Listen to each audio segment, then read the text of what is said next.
আসসালামু আলাইকুম প্রিয় শিক্ষার্থীরা, আশা করি তোমরা সকলেই ভালো আছো। অষ্টম শ্রেণীর একাডেমিক প্রোগ্রাম বিজ্ঞান ক্লাসে আজকে তোমাদের সঙ্গে আছে মিনুর মোহাম্মদ শাহেদ। দেরি না করে চলো ক্লাসটি শুরু করা যাক। তার আগে একটু দেখিনি তোমরা কারা কারা ক্লাসে আছো, ঠিক আছে? একটু কমেন্টে জানাও। মোহিত, ওয়ালাইকুম আসসালাম।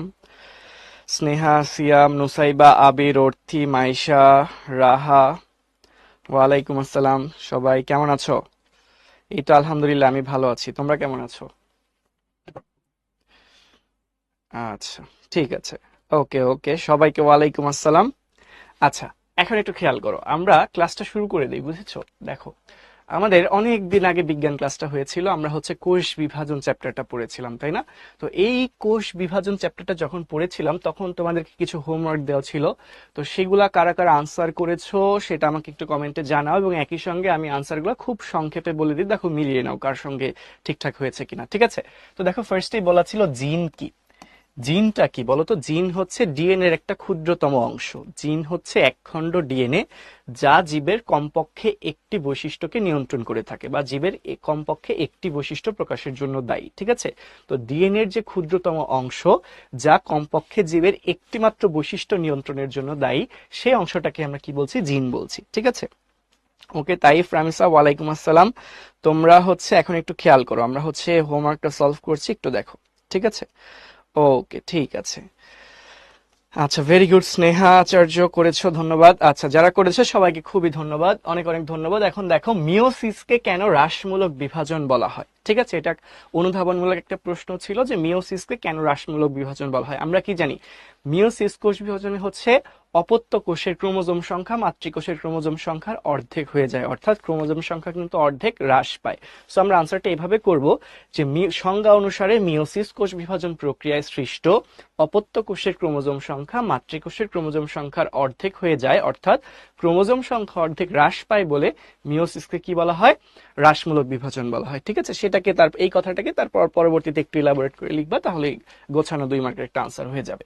এরপর কি বলেছে দেখো, উদ্দীপকটা একটু খেয়াল করি, যে মেহরাবের মুখের গঠনটা তার মায়ের মতো হলেও চুলের প্রকৃতি, চোখের রং, পায়ের গঠন একেবারে তার পিতার মতো। তার মানে আমরা দেখতে পাচ্ছি যে মেহরাবের কিছু বৈশিষ্ট্য তার মায়ের মতো, কিছু বৈশিষ্ট্য দেখা যাচ্ছে কি তার পিতার মতো, ঠিক আছে? তো পিতামাতা ফর্সা হলেও তার গায়ের রং আবার দাদির মতো। দেখো, এক পিতামাতা একটা জেনারেশন, মেহরাব নিজে একটা জেনারেশন, তার দাদা দাদি কিন্তু তারও আগের জেনারেশন। তার মানে এক জেনারেশন বা বংশধর থেকে কোনো না কোনো বৈশিষ্ট্য কিন্তু পরবর্তী বংশধর বা জেনারেশনে স্থানান্তরিত হচ্ছে। তো এইটা দেখো, গতে কি বলেছে যে মেহরাবের যে পিতামাতার বৈশিষ্ট্যগুলো কিভাবে মেহরাবের দেহে সঞ্চারিত হলো সেটা বর্ণনা করো। আমরা কিন্তু বইয়ে পড়েছিলাম যে বংশগতি বলে একটা টপিক ছিল, বংশগতিতে ডিএনএ, ক্রোমোজোম, জিন ইত্যাদির ভূমিকা, একটা টপিক আছে না বইয়ের মধ্যে? তো কি ছিল বলতো? এই যে এক বংশধর থেকে কোনো না কোনো বৈশিষ্ট্য পরবর্তী বংশধরে স্থানান্তরিত বা সঞ্চারিত হচ্ছে, এই ঘটনাটাকে আমরা বলি বংশগতি। আর যে বৈশিষ্ট্যগুলা এক বংশধর থেকে পরবর্তী বংশধরে স্থানান্তরিত হয়, সেই বৈশিষ্ট্যগুলোকে আমরা কি বলি? বংশগত বৈশিষ্ট্য, ঠিক আছে? যেমন এই যে তোমার মেহরাবের হচ্ছে মুখের গঠনটা তার মায়ের মতো, তার মানে কি মেহরাব তার মুখের গঠন, এটা একটা বৈশিষ্ট্য না? এই বৈশিষ্ট্যটা তার মায়ের থেকে পেয়েছে, তার মানে মুখের গঠনটা মেহরাবের একটা বংশগত বৈশিষ্ট্য। আবার এই যে চুলের প্রকৃতি, চোখের রং, পায়ের গঠন, এইগুলাও এক একটা বংশগত বৈশিষ্ট্য, কারণ এগুলা বংশানুক্রমে সে তার বাবার থেকে পেয়েছে, ঠিক আছে? তো এই বংশগত বৈশিষ্ট্যগুলা কিভাবে এক বংশধর থেকে অপর বংশধরে যায়, আমরা যদি একদম ব্রড হেডিং এ বলি, মানে যদি একদম বড় এককে বলি, তাহলে বলি ক্রোমোজোমের মাধ্যমে। যদি আরেকটু স্পেসিফাই করে বলি তাহলে কি বলবো? ডিএনএ এর মাধ্যমে, কারণ ক্রোমোজোমের ভেতরেই কি থাকে? ডিএনএ থাকে। আর যদি আরো নির্দিষ্ট করে বলতে চাই তাহলে কি বলবো? জিনের মাধ্যমে, কারণ ডিএনএ এর ক্ষুদ্রতম অংশ যা জীবের কমপক্ষে একটি বৈশিষ্ট্য নিয়ন্ত্রণের জন্য দায়ী, তাকে আমরা কি বলছি? জিন বলছি, ঠিক আছে? তো এইভাবেই বিষয়টা একটু বর্ণনা করতে হবে, ঠিক আছে? আচ্ছা, ভেরি গুড। হ্যাঁ, রোজা রেখেছি মুমিনুল। এখন দেখো কি বলেছো, যে উদ্দীপকের বংশধারাটি, মানে এই যে তোমার বৈশিষ্ট্য এক বংশধর থেকে আরেক বংশধরে যাচ্ছে, এই বংশধারাটি যেই কোষ বিভাজনের মাধ্যমে ঘটে সেই কোষ বিভাজনের বৈশিষ্ট্যগুলো বর্ণনা করো। কোন কোষ বিভাজনের মাধ্যমে এক জেনারেশন থেকে বৈশিষ্ট্য পরবর্তী জেনারেশনে যাচ্ছে? দেখো, আমরা কি জানি, ধরে নাও এটা হচ্ছে পিতা আর লিখলাম হচ্ছে মাতা, ঠিক আছে? তো পিতার জনন মাতৃকোষটা ধরে নাও ডিপ্লয়েড, মাতার জনন মাতৃকোষটাও ধরে নাও হ্যাপ্লয়েড। পিতার জনন মাতৃকোষ থেকে কি হয়? হ্যাপ্লয়েড। পুং জনন কোষ বা শুক্রাণু তৈরি হয়, মাতার জনন মাতৃকোষ থেকেও হ্যাপ্লয়েড স্ত্রী জনন কোষ বা ডিম্বাণু তৈরি হয়। এই ডিম্বাণু শুক্রাণু তৈরি হইল কোন প্রক্রিয়ায় বলতো? মিওসিস কোষ বিভাজন প্রক্রিয়ায়। কোন প্রক্রিয়ায়? মিওসিস কোষ বিভাজন প্রক্রিয়া। আমরা কি জানি? জনন মাতৃকোষ থেকে জনন কোষ তৈরি হয় মিওসিস কোষ বিভাজন প্রক্রিয়ায়। তাহলে কি হইল? পিতা থেকে ক্রোমোজোম, পিতা থেকে এক সেট ক্রোমোজোম আসলো পুং গ্যামেটে, মাতা থেকে এক সেট ক্রোমোজোম আসলো স্ত্রী গ্যামেটে। এই পুং গ্যামেট আর স্ত্রী গ্যামেট যখন মিলে গেল, মিলে কি তৈরি করলো? জাইগোট তৈরি করলো, ডিপ্লয়েড জাইগোট তৈরি করলো। এই জাইগোটে যে দুই সেট ক্রোমোজোম আছে, জাইগোটে যে দুই সেট ক্রোমোজোম আছে তার এক সেট পিতা থেকে আসছে, এক সেট মাতা থেকে আসছে, তাই না? তো এই যে তোমার জাইগোটে ক্রোমোজোম আসার মাধ্যমে কি পিতার ডিএনএ মাতার ডিএনএ জাইগোটের মধ্যে আসলো না? জাইগোটটাই তো পরবর্তীতে পূর্ণাঙ্গ সন্তানে পরিণত হচ্ছে। তো তাহলে দেখো জাইগোটের ক্রোমোজোম, জাইগোটে যে দুই সেট ক্রোমোজোম আছে এর সোর্সটা কি? এক সেট ক্রোমোজোম আসছে পিতা থেকে, এক সেট ক্রোমোজোম আসছে মাতা থেকে। আর এই ক্রোমোজোমের ভেতরে কি আছে? ডিএনএ আছে। আর ডিএনএ এর অংশটাই কি? জিন, যা কোনো না কোনো বৈশিষ্ট্যের প্রকাশ ঘটাবে। তার মানে পিতার বৈশিষ্ট্য যে জাইগোট অর্থাৎ সন্তানের মধ্যে আসছে, বা মাতার বৈশিষ্ট্য যে সন্তানের মধ্যে আসছে, কোন কোষ বিভাজন প্রক্রিয়ার জন্য দায়ী? মিওসিস কোষ বিভাজন প্রক্রিয়া দায়ী। তার মানে এই কোষ বিভাজন প্রক্রিয়াটা কোনটা? মিওসিস কোষ বিভাজন, বা তোমরা মায়োসিসও বলতে পারো, একই কথা। মিওসিস বা মায়োসিস কোষ বিভাজন প্রক্রিয়া আসছে। তো মিওসিস কোষ বিভাজনের বৈশিষ্ট্যগুলো বর্ণনা করতে বলেছে। তো মিওসিস কোথায় ঘটে? জনন মাতৃকোষে ঘটে। অপত্য কোষের ক্রোমোজোম সংখ্যা মাতৃকোষের ক্রোমোজোম সংখ্যার অর্ধেক হয়ে যায়। নিউক্লিয়াস দুইবার বিভাজিত হয়, ক্রোমোজোমের বিভাজন ঘটে একবার। তো এরকম কিছু বৈশিষ্ট্য ছিল না, সেগুলো আমাদের সুন্দর করে বর্ণনা করতে হবে। ঠিক আছে? ওকে, আচ্ছা ঠিক আছে। এখন একটু খেয়াল করো, এখন একটু খেয়াল করো।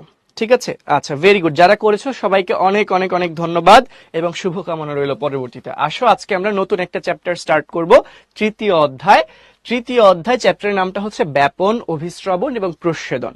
তো আগে এই ক্লাসের শুরুতে আগে আমরা একটু ব্যাপন নিয়ে আলোচনা করে নিব। ঠিক আছে? তো ব্যাপন জিনিসটা বোঝার জন্য আমরা আমাদের বাস্তব জীবনের কিছু উদাহরণ চিন্তা করি। ঠিক আছে? আমাদের চারপাশে ঘটে যাওয়া কিছু ঘটনা, সেগুলো দেখো আমরা একটু রিলেট করার ট্রাই করি।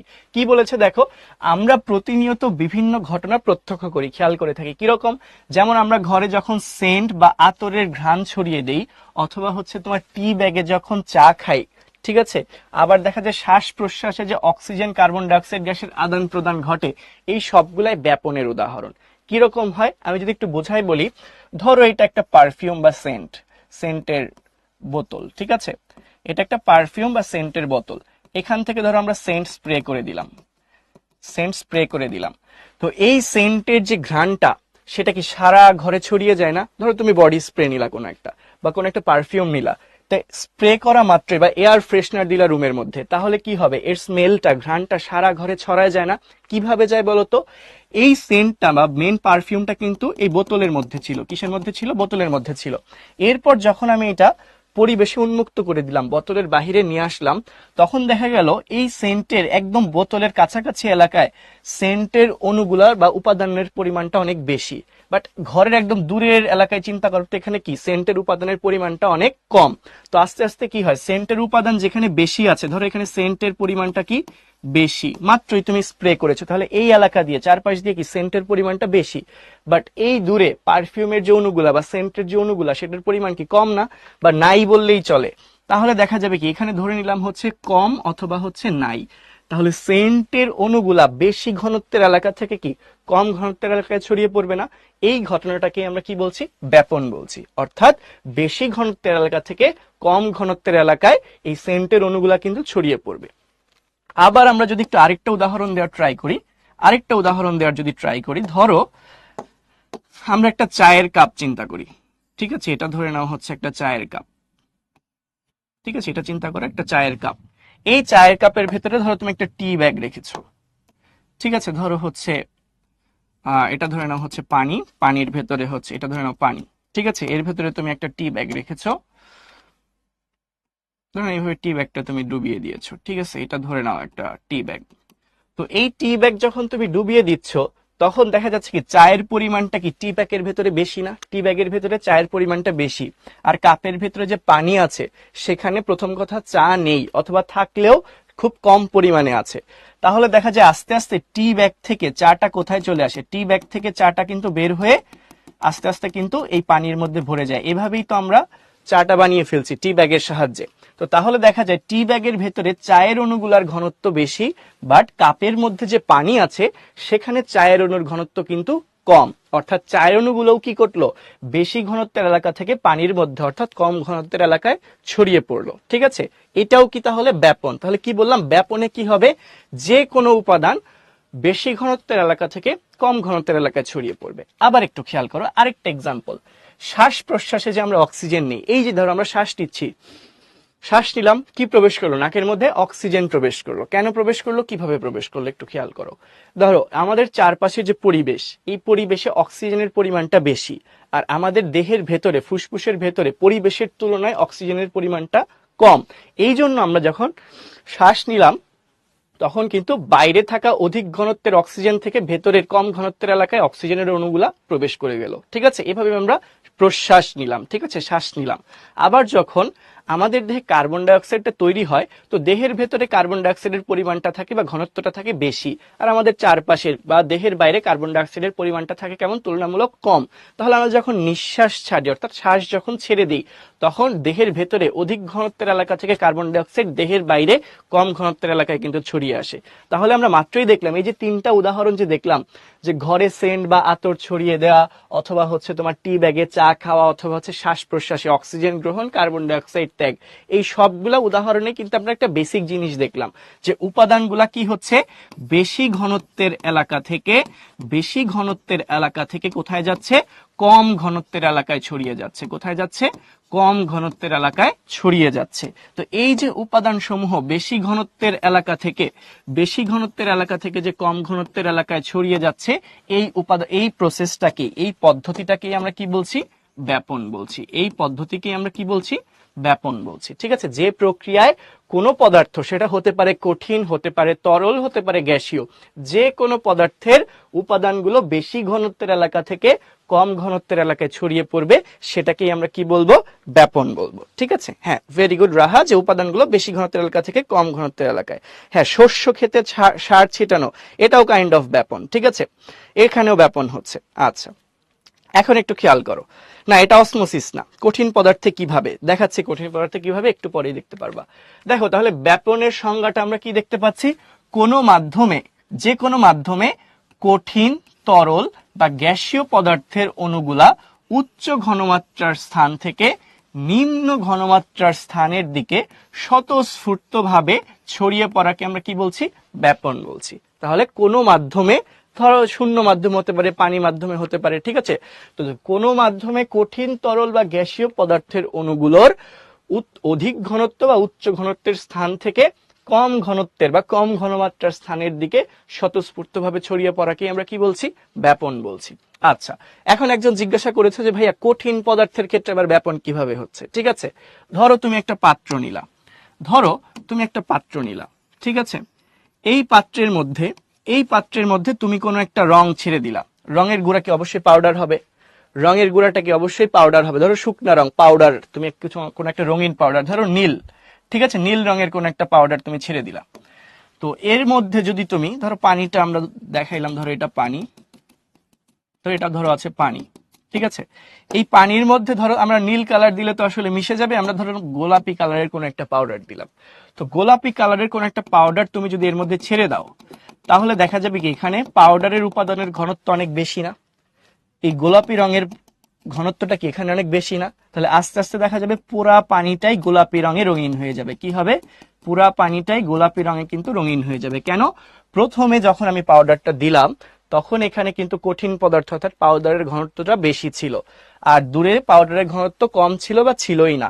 পরবর্তীতে দেখা গেল পাউডারটা কি হলো, বেশি ঘনত্বের এলাকা থেকে কম ঘনত্বের এলাকায় ছড়িয়ে পড়লো। ঠিক আছে, তো এই যে ছড়িয়ে পড়লো, আস্তে আস্তে টোটাল দ্রবণটাই বা এই মিশ্রণটাই কেমন হয়ে গেল, গোলাপি রঙের হয়ে গেল। এভাবেও কিন্তু কঠিন পদার্থের ক্ষেত্রে ঘটে। হ্যাঁ রুকাইয়া, ডিফিউশনই হচ্ছে ব্যাপন। ঠিক আছে, ডিফিউশনই হচ্ছে ব্যাপন। ব্যাপনের ইংলিশ টার্মটা হচ্ছে ডিফিউশন। ঠিক আছে, ব্যাপনের ইংলিশ টার্মটা হচ্ছে ডিফিউশন। ওকে, তো তাহলে দেখো কোনো মাধ্যমে কঠিন, তরল বা গ্যাসীয় পদার্থের অণুগুলোর উচ্চ ঘনমাত্রার স্থান থেকে নিম্ন ঘনমাত্রার স্থানে স্বতঃস্ফূর্তভাবে ছড়িয়ে পড়া, এই কথাটা খেয়াল করতে হবে। স্বতঃস্ফূর্তভাবে ছড়িয়ে পড়া কি আমরা কি বলবো, ব্যাপন বলবো। ঠিক আছে, আচ্ছা একটু সামনে দেখো, এই ব্যাপন সম্পর্কে আমরা কিছু ইম্পর্টেন্ট ইনফরমেশন জানবো, ঠিক আছে? পদার্থের কিছু বেসিক ধর্ম আমরা এখন জানবো, যেটা আমাদের ব্যাপনের যে কনসেপ্টটা ক্লিয়ার করতে আরেকটু হেল্প করবে। তো দেখো কি বলেছে, যে সকল পদার্থই ক্ষুদ্র ক্ষুদ্র অণু পরমাণু দ্বারা তৈরি। কি বললো?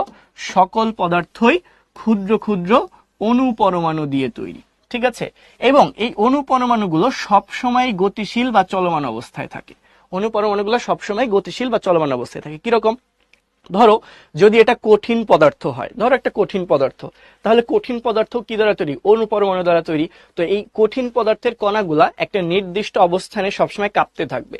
এই যে এই রিমোটটা চিন্তা করে যে কাঁপতেছে, এটা যে কাঁপাকাঁপি করছে, এটা কি অবস্থানের পরিবর্তন হচ্ছে না? এটা কি সর্বদা গতিশীল না? এটা কিন্তু এখান থেকে খুব দূরে সরে যাচ্ছে না, একই জায়গায় থাকছে, বাট কাঁপাকাঁপি করছে।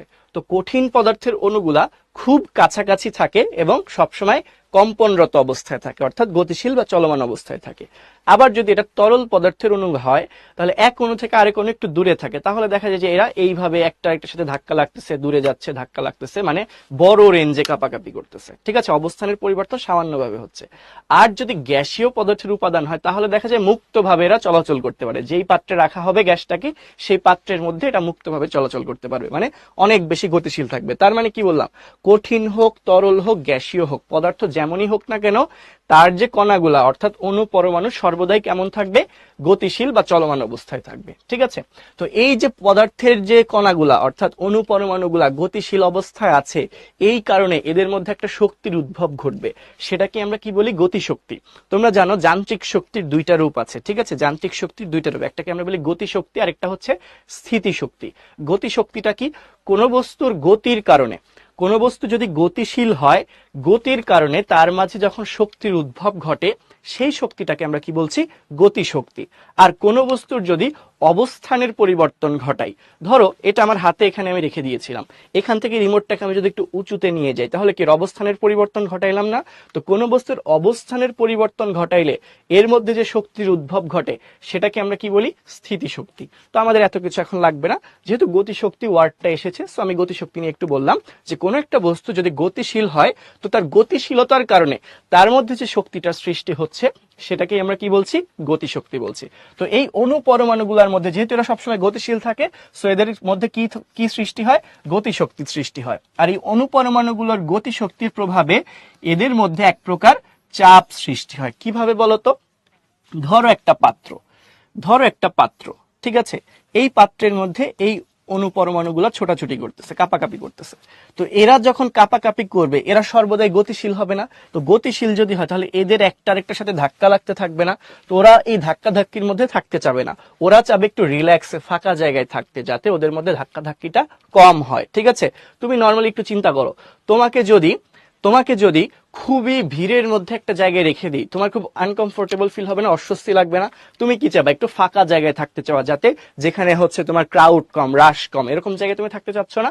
তো এই যে যে টেন্ডেন্সি, এটা কিন্তু অণু পরমাণুগুলোর মধ্যেও দেখা যায়, যে ওরা খুব বেশি কনজেস্টেড একটা পরিবেশে, অনেক বেশি চাপাচাপি হয়, অনেক বেশি কাপাকাপি হচ্ছে বা ধাক্কাধাক্কি হচ্ছে, এমন পরিবেশে ওরা থাকতে চায় না, ওরা একটু ফাঁকা জায়গায় দূরে সরে গিয়ে থাকতে চায়, ঠিক আছে? তো এই যে কম জায়গার মধ্যে যখন অনেক পরমাণু কাপাকাপি করতে থাকে, তখন ওদের ভিতরে একটা চাপ সৃষ্টি হচ্ছে, ঠিক আছে? তো গতিশক্তির প্রভাবে এক প্রকার চাপ সৃষ্টি হচ্ছে। এর কারণে দেখা যায় কি, অধিক ঘনত্বযুক্ত স্থান থেকে কম ঘনত্বযুক্ত স্থানে অণুগুলা ছড়িয়ে পড়ে। ওই যে বললাম, যেখানে চাপাচাপি বেশি ওরা সেখানে থাকতে চায় না, যেখানে কম ঘনত্ব, চাপাচাপি কম, ওরা সেখানে ছড়িয়ে পড়তে চায়।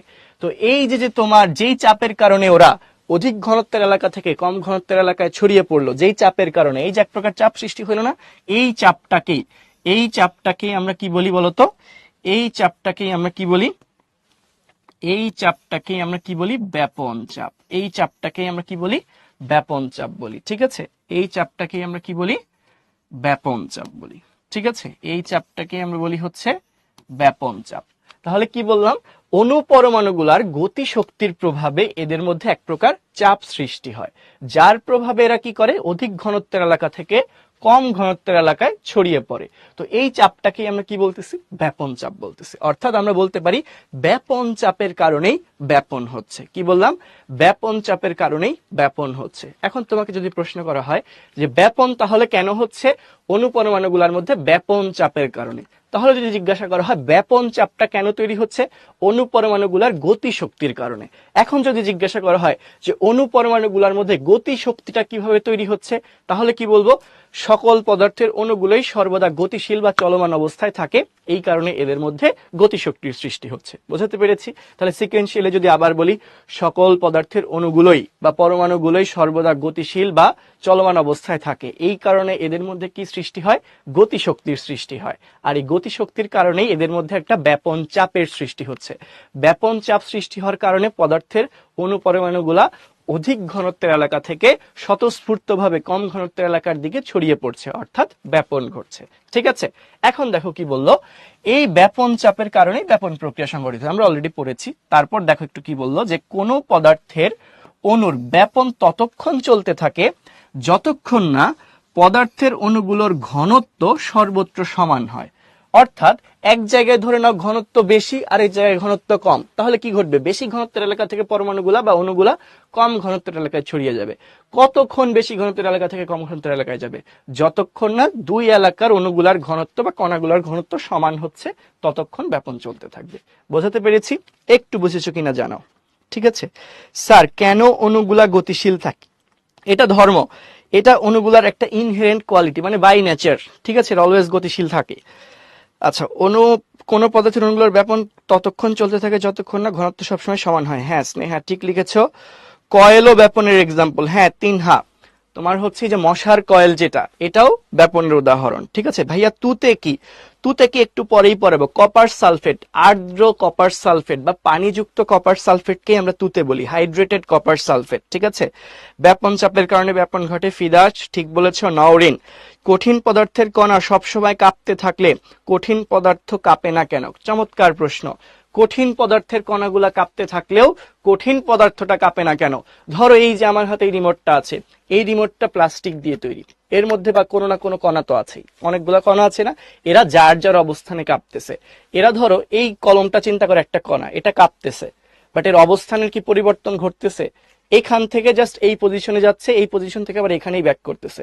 এখান থেকে সরে কি আরো দূরে সরে গেছে, বা এখান থেকে অনেকটা দূরে সরে গেছে? না, যেখানে ছিল সেখানেই আছে, একটা ফিক্সড রেঞ্জের মধ্যেও কাঁপতেছে।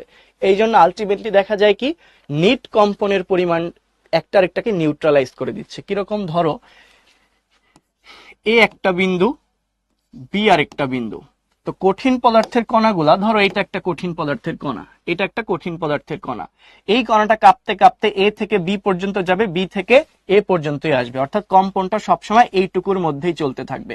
ওর অবস্থানের কি তাইলে কোনো পরিবর্তন ঘটবে? অবস্থানের কিন্তু আলটিমেটলি কোনো পরিবর্তন ঘটবে না। এরকম সবগুলা কণারই কম্পনের একটা রেঞ্জ আছে, ওরা খুব বেশি দূরে তো সরে যাচ্ছে না, এই জন্য দেখা যাচ্ছে যে আলটিমেটলি কণাটার মানে মেইন বস্তুটার কাঁপতেছে না। ঠিক আছে, আচ্ছা, হোয়াট ইজ ব্যাপন চাপ? ব্যাপন চাপ বুঝি নাই। সিফাত, দেখো ব্যাপন চাপটা কি, দেখো এই যে যখন কঠিন উচ্চ ঘনত্বের স্থানে যে কোনো পদার্থের অণুগুলা কি কাঁপাকাঁপি করতেছে না, তাহলে ওই অণু পরমাণুগুলোর মধ্যে সংঘর্ষ বেশি হচ্ছে, ধাক্কাধাক্কি বেশি হচ্ছে। তো ওরা এই বেশি ধাক্কাধাক্কি বা বেশি সংঘর্ষ বা বেশি ঝামেলা এমন এলাকায় থাকতে চায় না, যেখানে একটু খোলামেলা পরিবেশ বা যেখানে সংঘর্ষ কম বা চাপাচাপি কম, সেই রকম কম ঘনত্বের এলাকায় ওরা ছড়িয়ে পড়তে চায়। তো এই যে বেশি ঘনত্বের এলাকায় যে একটা আরেকটার সাথে ধাক্কা লাগতেছে, সংঘর্ষ হচ্ছে, এই জন্য এর একটা চাপ ফিল করতেছে, এই চাপটাকেই বলা হচ্ছে ব্যাপন চাপ। অর্থাৎ ব্যাপন সংঘটিত হওয়ার জন্য যে চাপটা দায়ী, তাকেই আমরা বলছি ব্যাপন চাপ। ঠিক আছে, আচ্ছা ওকে, আচ্ছা ভেরি গুড, ওকে, হ্যাঁ অহনা রোজা আছি, ওকে ঠিক আছে। আতরটা বুঝিয়ে দিন। আতরের ক্ষেত্রেও তো সেম, আপনি যখন আতর থেকে আতরের ওই বলটা দিয়ে আপনি আতরের টিউবটা দিয়ে ঘষা দিচ্ছেন নিজের বডিতে, বা জারটা থেকে যখন আতর বের করছেন, আপনি শার্টে লাগাইলেন বা হাতায় লাগাইলেন বা পাঞ্জাবিতে লাগাইলেন, তখন কি হইলো, আতরটা আপনার জামায় ড্রেসে লেগে গেল না? তাহলে আপনার ড্রেসে আতরের কণাগুলোর ঘনত্ব বেশি, কিন্তু আপনার চারপাশে থাকা বাতাসে কি আতরের কণাগুলোর ঘনত্ব বেশি? সেখানে কিন্তু আতরের কণাগুলোর ঘনত্ব কম। তাহলে আতরের কণাগুলো কি করবে, এই শার্ট থেকে বা আশেপাশের এলাকা থেকে যেখানে আতরের কণাগুলোর ঘনত্ব কম সেখানে ছড়িয়ে পড়বে, এভাবে আতরের সুবাসটা ছড়িয়ে পড়ে। ঠিক আছে, আচ্ছা ওকে ভাইয়া, গাছের পানি শোষণ কি ব্যাপন? গাছের পানি দেখো, মাটি থেকে যখন পানিটা মূলের ভেতরে ঢুকে, ওইটা হচ্ছে তোমার যখন বেশি ঘনত্বের এলাকা থেকে কম ঘনত্বের এলাকায় আসে, পানি তো লিকুইড, ওইখানে হচ্ছে আবার কোষ প্রাচীর ভেদ করে আসতে হচ্ছে, ঠিক আছে, ওইখানে আবার অভিস্রবণের একটা ইস্যু চলে আসে, ওখানেও ব্যাপন ঘটে, তবে ওখানে আরেকটা বড় ইস্যু কাজ করে হচ্ছে অভিস্রবণ, আমরা এক্স্যাক্টলি বলতে পারবো না, ঠিক আছে। শান্ত, হাউ মাচ, আচ্ছা ওয়েট ওয়েট ওয়েট, একটু আমরা একটু খেয়াল করি কি লিখছে। হাউ মাচ, দাঁড়াও, একই কমেন্ট বারবার করে রাখছো, পড়তে কষ্ট হচ্ছে, এক কমেন্ট একবারই করবা। How much wood a wood, কি লিখছো এইসব? শান্ত, তুমি কি উল্টাপাল্টা কমেন্ট করতেছো, এগুলা স্প্যামিং করো না, ঠিক আছে, মনোযোগ দিয়ে ক্লাস করো।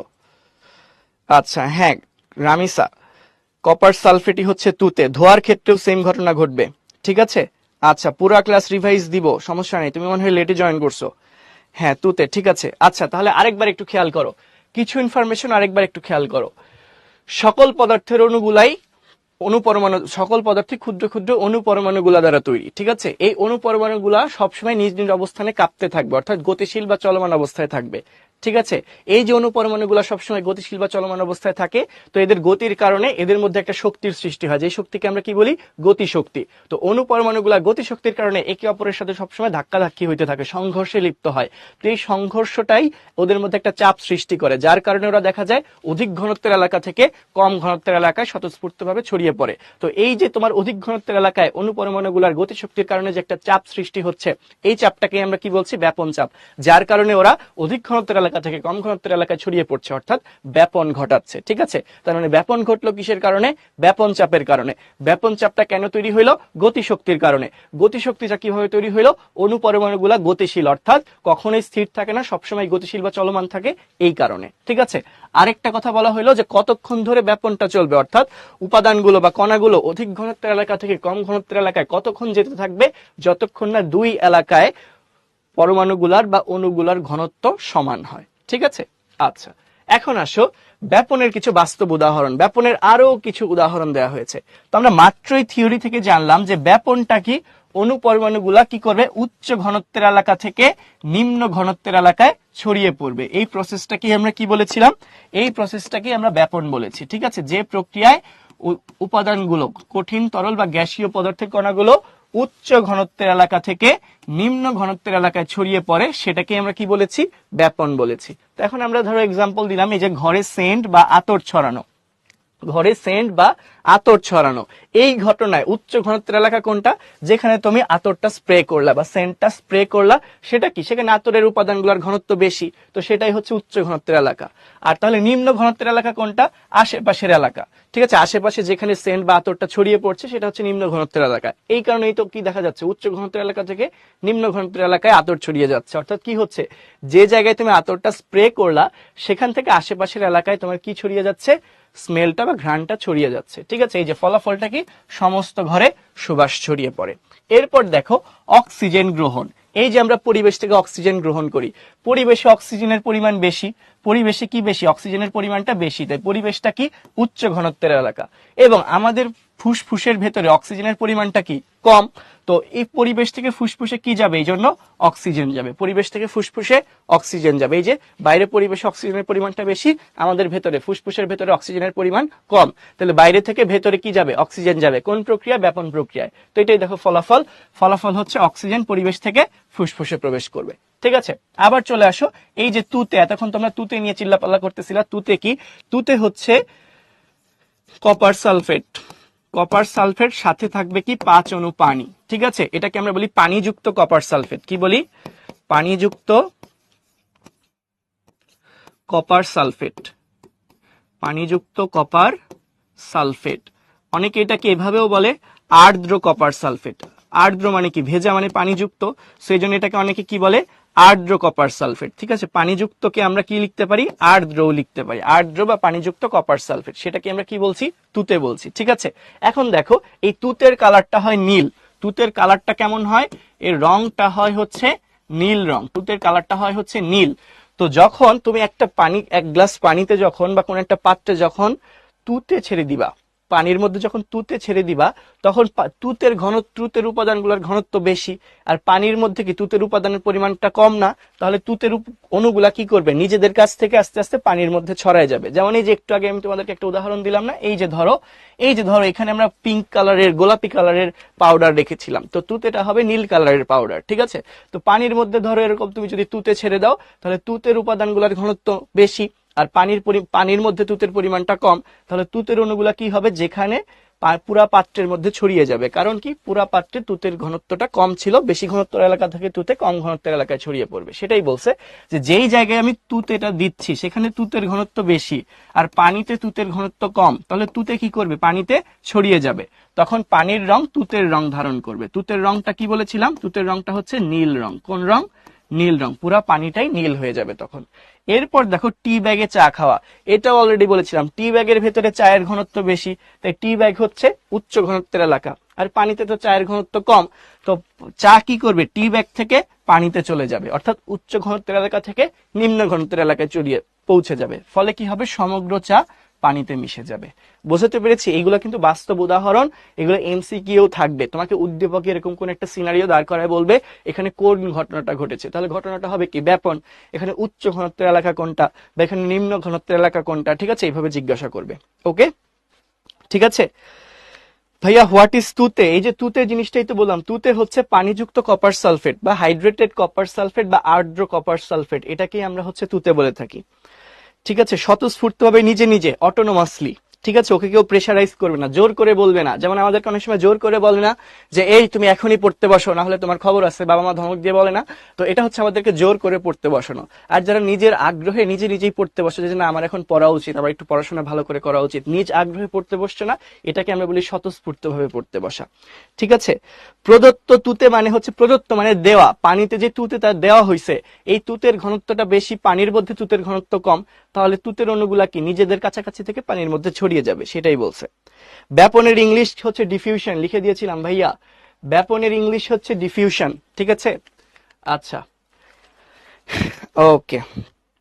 কাপড় ধোয়ার নীলটা তুতে না, কাপড় ধোয়ার নীল তুতে না, ঠিক আছে। ওকে, হ্যাঁ, তুতে হলো ব্লু ভিট্রিয়ল, হ্যাঁ ব্লু ভিট্রিয়লও বলতে পারি। আচ্ছা, সেম কমেন্ট বারবার করো। তুতের কাজ কি, তুতের কাজ এখন আমাদের টপিক না। স্বতঃস্ফূর্ত কি বলেছি, ঠিক আছে। সেন্ট বা আতরকে জ্বালানো লিখা হয়েছে কেন, জ্বালানো না, আতর তো আর জ্বালানো হয় না, ঠিক আছে। এটা হচ্ছে তোমার এখানে জ্বালানো ওয়ার্ডটা না, ছড়ানো ওয়ার্ডটা হলে পারফেক্ট হয়, ঠিক আছে। জ্বালানো না, তোমরা ছড়ানো দিবা, ছড়ানো, ঠিক আছে, নট জ্বালানো। কি লিখবা, ছড়ানো, ঠিক আছে। জ্বালানো কিরকম, যেমন আগরবাতির ক্ষেত্রে তুমি লিখতে পারো জ্বালানো, আগরবাতি জ্বালায় না, যে ধূপ বা আগরবাতি জ্বালায়, সেক্ষেত্রে তুমি জ্বালানো লিখতে পারো। আতর বা সেন্টের ক্ষেত্রে ছড়ানো, ঠিক আছে। কেউ স্যার নিজের ইচ্ছায় পড়তে চায় না, চাই রে ভাইয়া পড়তে চায়, তুমি চাইলেই। ব্যাপনের ইংলিশ কি স্যার, আর কতবার ব্যাপনের ইংলিশ, ব্যাপনের ইংলিশ হচ্ছে ডিফিউশন, ঠিক আছে। আসো সামনে আগাই। এখন দেখো, এই যে আমার তুতে তুতে করতেছো না, দেখো পরে তুতের বিষয়টা আরো ক্লিয়ার করে দেওয়া আছে। তুতে হচ্ছে কপার সালফেটের আর্দ্র ক্যালাস, ক্যালাস মানে কি, শুকনা পাউডার, ঠিক আছে।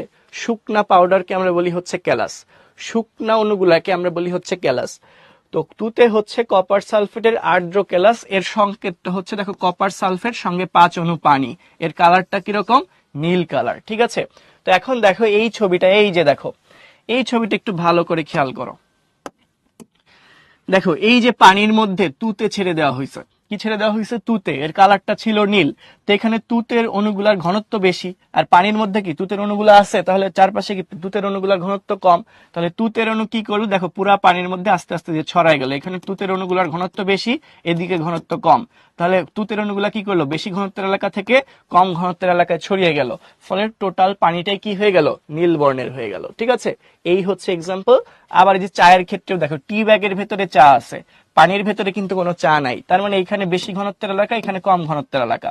দেখো এই যে টি ব্যাগের ভেতরে বেশি ঘনত্বের এলাকা, আর বাইরে পানির মধ্যে হচ্ছে কম ঘনত্বের এলাকা, তো আস্তে আস্তে চা পানির মধ্যে ছড়ায় যাচ্ছে, চা রেডি হয়ে যাচ্ছে।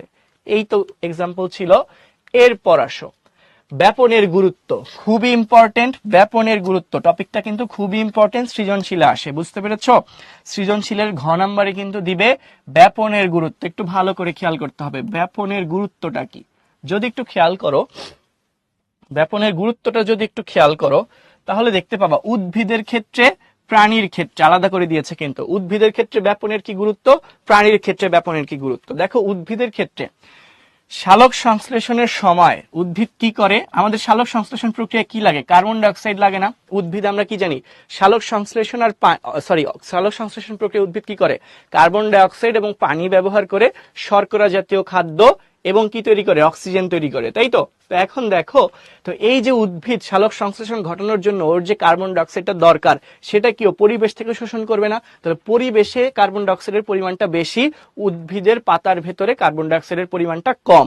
তাহলে কার্বন ডাই অক্সাইড কি করবে, বেশি ঘনত্বের এলাকা থেকে কম ঘনত্বের এলাকায় আসবে, অর্থাৎ পরিবেশ থেকে উদ্ভিদের ভেতরে আসবে। তার মানে এটা কোন প্রক্রিয়ায় হইলো, ব্যাপন প্রক্রিয়ায় হইলো। দেখো কি বলেছে, সালোক সংশ্লেষণের সময় ব্যাপন দ্বারা, কিসের সময়, সালোক সংশ্লেষণের সময় ব্যাপন দ্বারা বাতাসের কার্বন ডাই অক্সাইড গ্রহণ করবে, ঠিক আছে।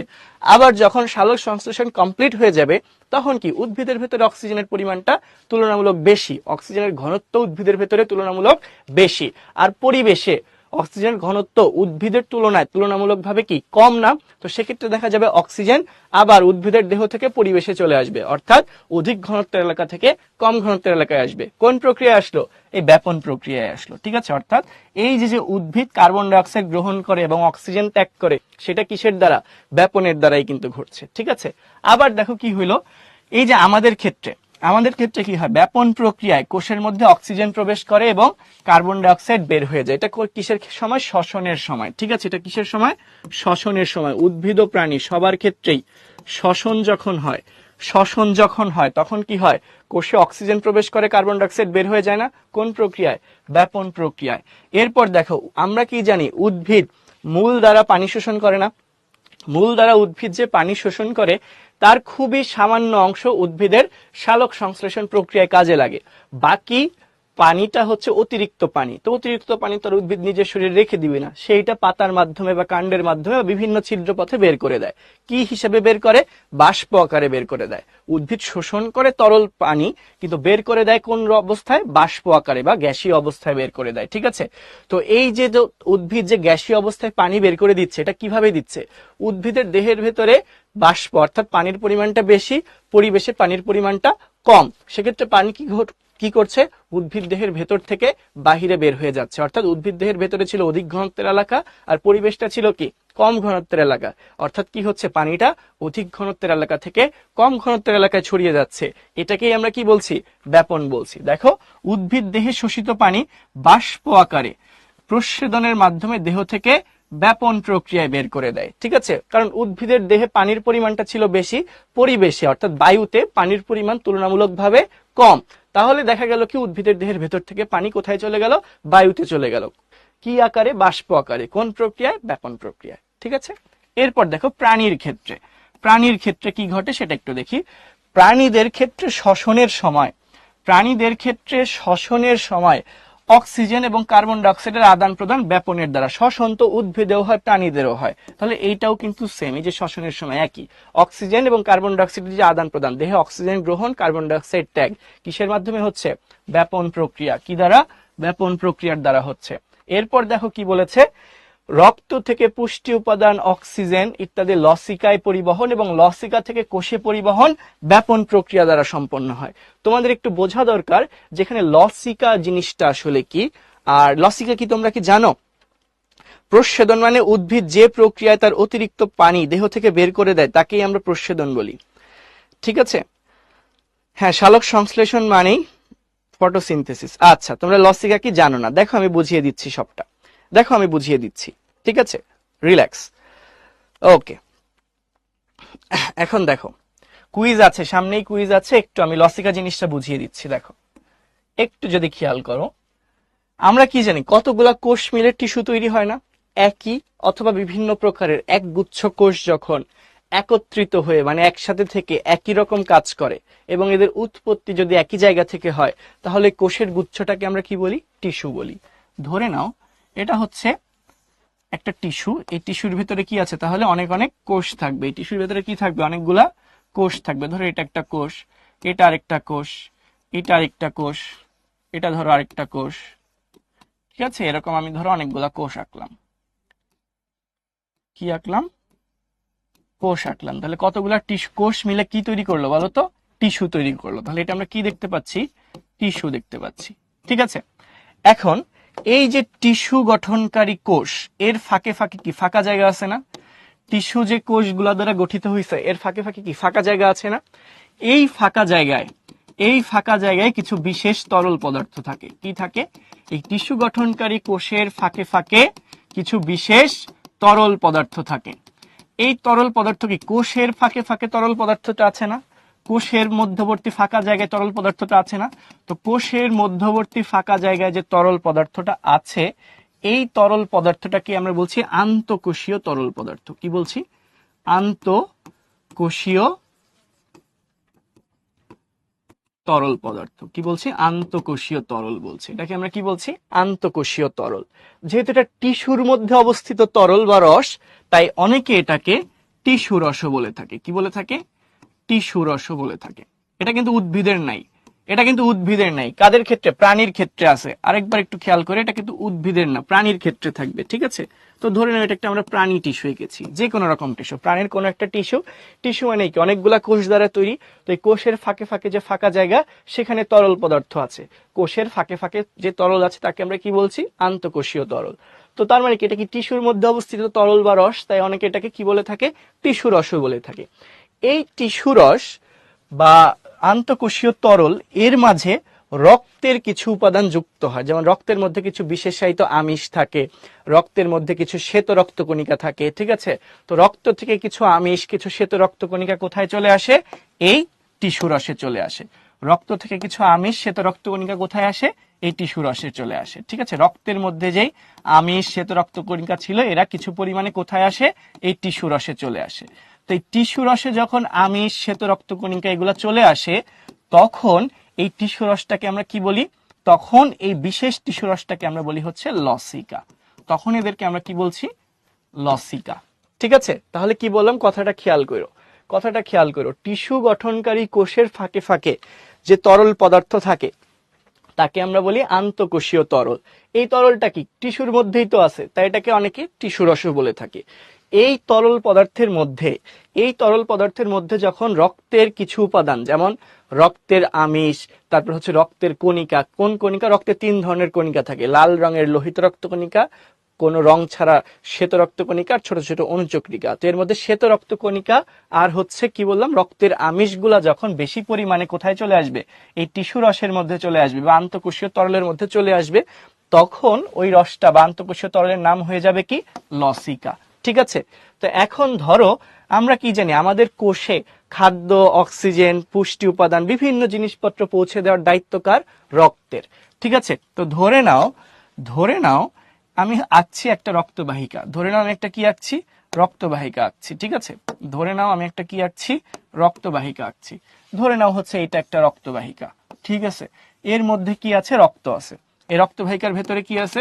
ধরে নাও এই লাল লাল লাল লাল এগুলো হচ্ছে রক্ত। এই রক্তবাহিকার ভেতরে কি আছে? রক্ত আছে। এখন এই রক্তের ভেতরেই তো আমার খাবার দাবার রয়েছে না? এই রক্তের ভেতরেই কি আছে? খাদ্য, পুষ্টি, অক্সিজেন এগুলো আছে। ঠিক আছে, তো খাদ্য, পুষ্টি, অক্সিজেন কোথায় আসা দরকার? কোষে আসা দরকার না? এই খাদ্য, পুষ্টি, অক্সিজেন গুলা কিন্তু কোষের ভেতরে আসা দরকার। কিন্তু এই খাদ্য, পুষ্টি, অক্সিজেন সরাসরি কি কোষে আসতে পারবে না? প্রথমে এদেরকে কোথায় আসতে হবে? রক্ত থেকে এই লসিকাতে আসতে হবে। কোথায় আসতে হবে? রক্ত থেকে এই লসিকার ভেতরে আসতে হবে। কোন প্রক্রিয়া আসবে? ব্যাপন প্রক্রিয়ায়। কেন ব্যাপন প্রক্রিয়ায়? কারণ রক্তের মধ্যে অক্সিজেনের পরিমাণ বেশি, খাদ্য উপাদানগুলোর পরিমাণ বেশি, আর এই লসিকার মধ্যে অক্সিজেন, খাদ্য উপাদানের পরিমাণ কম। তাহলে ব্যাপন প্রক্রিয়া এরা কি করবে? প্রথমে আসবে লসিকাতে। কোথায় আসবে? লসিকাতে আসবে। তাহলে কি বললাম? রক্ত থেকে খাদ্য, পুষ্টি প্রভৃতি উপাদান কোথায় আসবে? প্রথমে লসিকাতে আসবে। ঠিক আছে, কোন প্রক্রিয়ায় আসবে বলতো? ব্যাপন প্রক্রিয়ায়। কোন প্রক্রিয়ায়? ব্যাপন প্রক্রিয়ায় আসবে। কি কি জিনিস আসবে? অক্সিজেন, পুষ্টি উপাদান এইগুলা। কারণ এরা ছিল রক্তের মধ্যে। এরা কিসের মধ্যে ছিল? রক্তের মধ্যে ছিল। তাহলে রক্তে হচ্ছে খাদ্য, পুষ্টি বা অক্সিজেন, এদের ঘনত্বটা বেশি, লসিকাতে কম। কাজেই এরা বেশি ঘনত্বের এলাকা থেকে কম ঘনত্বের এলাকায় আসবে। কোন প্রক্রিয়ায়? ব্যাপন প্রক্রিয়ায়। ঠিক আছে, এরপর ধরো লসিকার মধ্যে ধরো এই খাদ্য পুষ্টি অক্সিজেন এদের পরিমাণ বেশি, কোষের ভেতরে কি খাদ্য পুষ্টি অক্সিজেন এগুলা কি আছে? কোষের ভেতরে তো নাই। তার মানে লসিকায় খাদ্য পুষ্টি অক্সিজেনের ঘনত্বটা কোষের তুলনায় বেশি। তার মানে এখন অধিক ঘনত্বের এলাকা হিসেবে কাজ করবে কে? লসিকা। অধিক ঘনত্বের এলাকা হিসেবে কাজ করবে কে? লসিকা। আর কম ঘনত্বের এলাকা হিসেবে কাজ করবে কে? কোষ। অর্থাৎ এক্ষেত্রেও কি হবে, লসিকা থেকে খাদ্য পুষ্টি অক্সিজেন এগুলা কোথায় যাবে? কোষে যাবে। কোন প্রক্রিয়ায় যাবে? ব্যাপন প্রক্রিয়ায় যাবে। ঠিক আছে, তো তাহলে কি হইলো দেখো, খাদ্য অক্সিজেন এগুলা সবচেয়ে বেশি ছিল কোথায়? রক্তে। আর কম ছিল কোথায়? লসিকাতে। তখন রক্ত থেকে পুষ্টি অক্সিজেন এগুলা কোথায় গেল? লসিকাতে গেল। অধিক ঘনত্বের এলাকা থেকে কম ঘনত্বের এলাকায় গেল। তাহলে কোন প্রক্রিয়া? ব্যাপন প্রক্রিয়ায় গেল। আবার দেখো, লসিকায় যখন খাদ্য পুষ্টি অক্সিজেন এগুলা চলে আসছে, এদের ঘনত্ব লসিকাতে বেশি, কোষের ভেতরে কি বেশি? না, কোষের ভেতরে কিন্তু কম। অর্থাৎ খাদ্য পুষ্টি অক্সিজেন এখন কি করবে? লসিকা থেকে কোষের ভেতরে যাবে, অধিক ঘনত্বের এলাকা থেকে কম ঘনত্বের এলাকায় যাবে। কোন প্রক্রিয়ায় যাবে? ব্যাপন প্রক্রিয়ায় যাবে। ঠিক আছে, তার মানে এই রক্ত থেকে আলটিমেটলি কোষ পর্যন্ত যাইতে কিন্তু বারবার ব্যাপন প্রক্রিয়ারই সাহায্য দরকার হচ্ছিল। তাহলে আমি পুরাটা আরেকবার একটু বলি। দেখো, টিস্যু গঠনকারী কোষের ফাঁকে ফাঁকে যে তরল, তার নাম আন্তঃকোষীয় তরল বা টিস্যুরস। এই আন্তঃকোষীয় তরল বা টিস্যুরসের মধ্যে যখন রক্তের কিছু আমিষ, তারপর হচ্ছে রক্তের কিছু শ্বেত রক্তকণিকা এগুলা আসে, তখন তাদেরকে আমরা কি বলি? তখন এই টিস্যুরস বা তরলটাকে আমরা কি বলি? লসিকা বলি। তো রক্ত নরমালি আমাদের খাদ্য পুষ্টি অক্সিজেন কোষ পর্যন্ত নিয়ে আসার কথা, তো এরা সরাসরি কোষের ভেতরে আসতে পারে না। তো রক্তের থেকে পুষ্টি উপাদান অক্সিজেন প্রথমে ব্যাপন প্রক্রিয়ায় কোথায় আসে? লসিকাতে আসে। এরপর লসিকা থেকে ব্যাপন প্রক্রিয়ায় কোষে পৌঁছায়। তো এই জিনিসটাই দেখো এখানে বলেছে যে রক্ত থেকে পুষ্টি উপাদান, রক্ত থেকে পুষ্টি উপাদান অক্সিজেন এগুলা কোথায় যায়? প্রথমে লসিকাতে যায়, এরপর লসিকা থেকে কোথায় যায়? কোষে যায়। তো এই যে লসিকায় যাওয়া, কোষে যাওয়া কার মাধ্যমে হচ্ছে? ব্যাপন প্রক্রিয়ার দ্বারা হচ্ছে। কিসের মাধ্যমে হচ্ছে? ব্যাপন প্রক্রিয়ার দ্বারা হচ্ছে। ঠিক আছে, এইটাই বলেছে। এই পর্যন্ত কি তোমরা বুঝতে পেরেছো? হ্যাঁ, লসিকা হলো টিস্যুরস। ব্রেক দিব, একটু পরেই ব্রেক দিব। এই যে কয়েকটা কুইজের পরেই ব্রেক দিব। টিস্যু কি? টিস্যু মানে হচ্ছে কলা। টিস্যু মানে হচ্ছে কলা। বারবার একজন জিজ্ঞাসা করতেছো জারণ কি?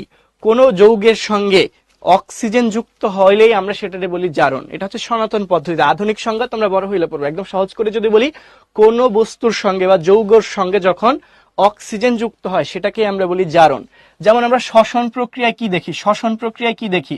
গ্লুকোজ, গ্লুকোজ আর তার সাথে কি যুক্ত হয়? অক্সিজেন। আলটিমেটলি কি তৈরি হয়? তৈরি হয় কার্বন ডাই অক্সাইড, পানি আর হচ্ছে শক্তি। কার্বন ডাই অক্সাইড, পানি আর কি তৈরি হয়? শক্তি তৈরি হয়। তো এই বিক্রিয়াটা হওয়ার জন্য গ্লুকোজের সাথে কি অক্সিজেন যুক্ত হচ্ছে না? তো কোনো বস্তুর সাথে যখন অক্সিজেন যুক্ত হয়, এই অক্সিজেন যুক্ত হওয়াটাকেই আমরা কি বলি? জারণ বলি। কি বলি? অক্সিজেন যুক্ত হওয়াটাকে আমরা কি বলতেছি? বায়োলজিতে জারণ বলতেছি। উদ্ভিদের 2 নং পয়েন্টটা ক্লিয়ার হয় নাই। উদ্ভিদের 2 নম্বর পয়েন্টে কি বলছে? ব্যাপন প্রক্রিয়ার দ্বারা কোষে অক্সিজেন প্রবেশ করে এবং কার্বন ডাই অক্সাইড বের হয়ে যায়। দেখো, আমাদের যেমন শক্তি দরকার, উদ্ভিদেরও তো শক্তি দরকার। আমরা যেমন শ্বসন প্রক্রিয়ায় শক্তি তৈরি করি, উদ্ভিদও কি করে? শ্বসন প্রক্রিয়ায় শক্তি তৈরি করে। তো শ্বসনের জন্য কি দরকার? অক্সিজেন দরকার না? তো উদ্ভিদের ভেতরে অক্সিজেন প্রবেশ করতে হবে না?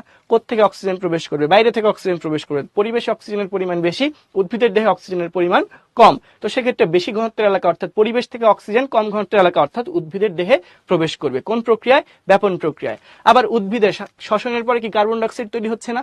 এই কার্বন ডাই অক্সাইডকে আবার বের করে দেওয়া লাগবে না? তো এই কার্বন ডাই অক্সাইড কোথায় বের করে দিবে? পরিবেশে বের করে দিবে। তো উদ্ভিদের দেহে কার্বন ডাই অক্সাইডের পরিমাণ বেশি, পরিবেশে কার্বন ডাই অক্সাইডের পরিমাণ কম, মানে ঘনত্ব কম। তাহলে কি উদ্ভিদ দেহ থেকে কার্বন ডাই অক্সাইড পরিবেশে যাচ্ছে, অর্থাৎ উদ্ভিদ দেহ অধিক ঘনত্বের এলাকা, সেখান থেকে পরিবেশ অর্থাৎ কম ঘনত্বের এলাকায় কার্বন ডাই অক্সাইড যাচ্ছে ব্যাপন প্রক্রিয়ায়। ক্লিয়ার? ফাউজিয়া, তুমি পানির, আচ্ছা, রক্তবাহিকা কি? রক্তনালীকেই আমরা বলি রক্তবাহিকা। রক্তনালীকেই আমরা কি বলি? রক্তবাহিকা। ঠিক আছে, আচ্ছা, যেই নালীর মধ্য দিয়ে রক্ত প্রবাহিত হয় তাকেই বলি রক্তবাহিকা। এখন দেখো, তোমরা বারবার কি বলতেছো? 1 নাম্বার বুঝি নাই, 3 বুঝি নাই, 2 বুঝি নাই, মানে কেউ কিছুই বুঝি নাই। ব্যাপারটা কি এরকম? ব্রেক একটু পরে দিব। ঝড় হচ্ছে, খুবই ভালো। শ্বসন কি? যে প্রক্রিয়ায় শক্তি তৈরি হয় তাকে আমরা বলি শ্বসন। আচ্ছা, ঠিক আছে, ভেরি গুড, সবাই বুঝতে পেরেছে, ধন্যবাদ। আচ্ছা, ঠিক আছে। এখন দেখো, তাহলে আরেকবার আমি একটু রিপিট করি। দেখো, সালোক সংশ্লেষণের সময় কি হচ্ছে? উদ্ভিদের দরকার কার্বন ডাইঅক্সাইড, কোত্থেকে নিবে? পরিবেশ থেকে নিবে। তাহলে বাইরে থেকে ভেতরে অর্থাৎ পরিবেশ থেকে উদ্ভিদে কার্বন ডাইঅক্সাইড আসবে কোন প্রক্রিয়ায়? ব্যাপন প্রক্রিয়ায়। সালোক সংশ্লেষণের ফলে তৈরি হবে কি? অক্সিজেন, সেটা বাইরে বের করে দিবে না। তো কোষের ভেতরে অক্সিজেন বেশি, পরিবেশে অক্সিজেন কম, তাহলে ভেতর থেকে বাইরে, উদ্ভিদের দেহ থেকে বাইরে কার্বন অক্সিজেন বের হয়ে যাবে কোন প্রক্রিয়ায়? ব্যাপন প্রক্রিয়ায়। এরপর হচ্ছে তোমার শ্বসনের ক্ষেত্রে উল্টা ঘটনা ঘটবে, আর পানি বাষ্প আকারে বের হয়ে যাবে। পানি কিভাবে বাষ্প আকারে বের হয়ে যাচ্ছে? উদ্ভিদ মূল দিয়ে পানি শোষণ করতেছে, সেই পানি অল্প পরিমাণ উদ্ভিদের দরকার, বাকিটা অতিরিক্ত। তাহলে উদ্ভিদ দেহের অতিরিক্ত পানি বাইরে বের করে দিবে, কারণ উদ্ভিদের দেহের ভেতরে পানির পরিমাণটা বেশি। তাহলে দেহের ভেতরে পানির পরিমাণ বেশি মানে কি? পানির ঘনত্ব উদ্ভিদের দেহে বেশি, আর বাতাসে বা পরিবেশে পানির পরিমাণটা কম। তাহলে পানি কি হবে? অধিক ঘনত্বের এলাকা অর্থাৎ উদ্ভিদের দেহ থেকে পরিবেশ অর্থাৎ কম ঘনত্বের এলাকায় ছড়িয়ে পড়বে কোন প্রক্রিয়ায়? ব্যাপন প্রক্রিয়ায়। ঠিক আছে, এটাই বলছে। সামনের দিকে আসো, কিছু একটা অনুধাবনমূলক প্রশ্ন আছে। ঠিক আছে, অনুধাবনমূলক প্রশ্ন যদি একটু দেখি। কাপড়ে দেওয়া নীল পানিতে ছড়িয়ে পড়ে কেন? কাপড়ে দেওয়া নীল পানিতে ছড়িয়ে পড়ে কেন? কাপড় ধোয়ার সময় আমরা যে নীলটা দেই পানিতে, ওই নীলটা পানিতে ছড়িয়ে পড়ে কেন? অনেকটা তুতের মতোই সেম ঘটনা ঘটে। কি বলছে দেখো, ব্যাপন প্রক্রিয়ায় কাপড়ে দেওয়া নীল পানিতে ছড়িয়ে পড়ে। তাহলে মেন আনসার কি? ব্যাপন প্রক্রিয়া ছড়িয়ে পড়ে। কিভাবে ব্যাপন প্রক্রিয়া একটু ব্যাখ্যা করছে, যে কোন পদার্থের অণুগুলোর অধিক ঘনত্বের স্থান থেকে কম ঘনত্বের স্থানে স্বতঃস্ফূর্তভাবে ছড়িয়ে পড়াকে ব্যাপন বলে। ব্যাপনের সংজ্ঞাটা দিয়েছে।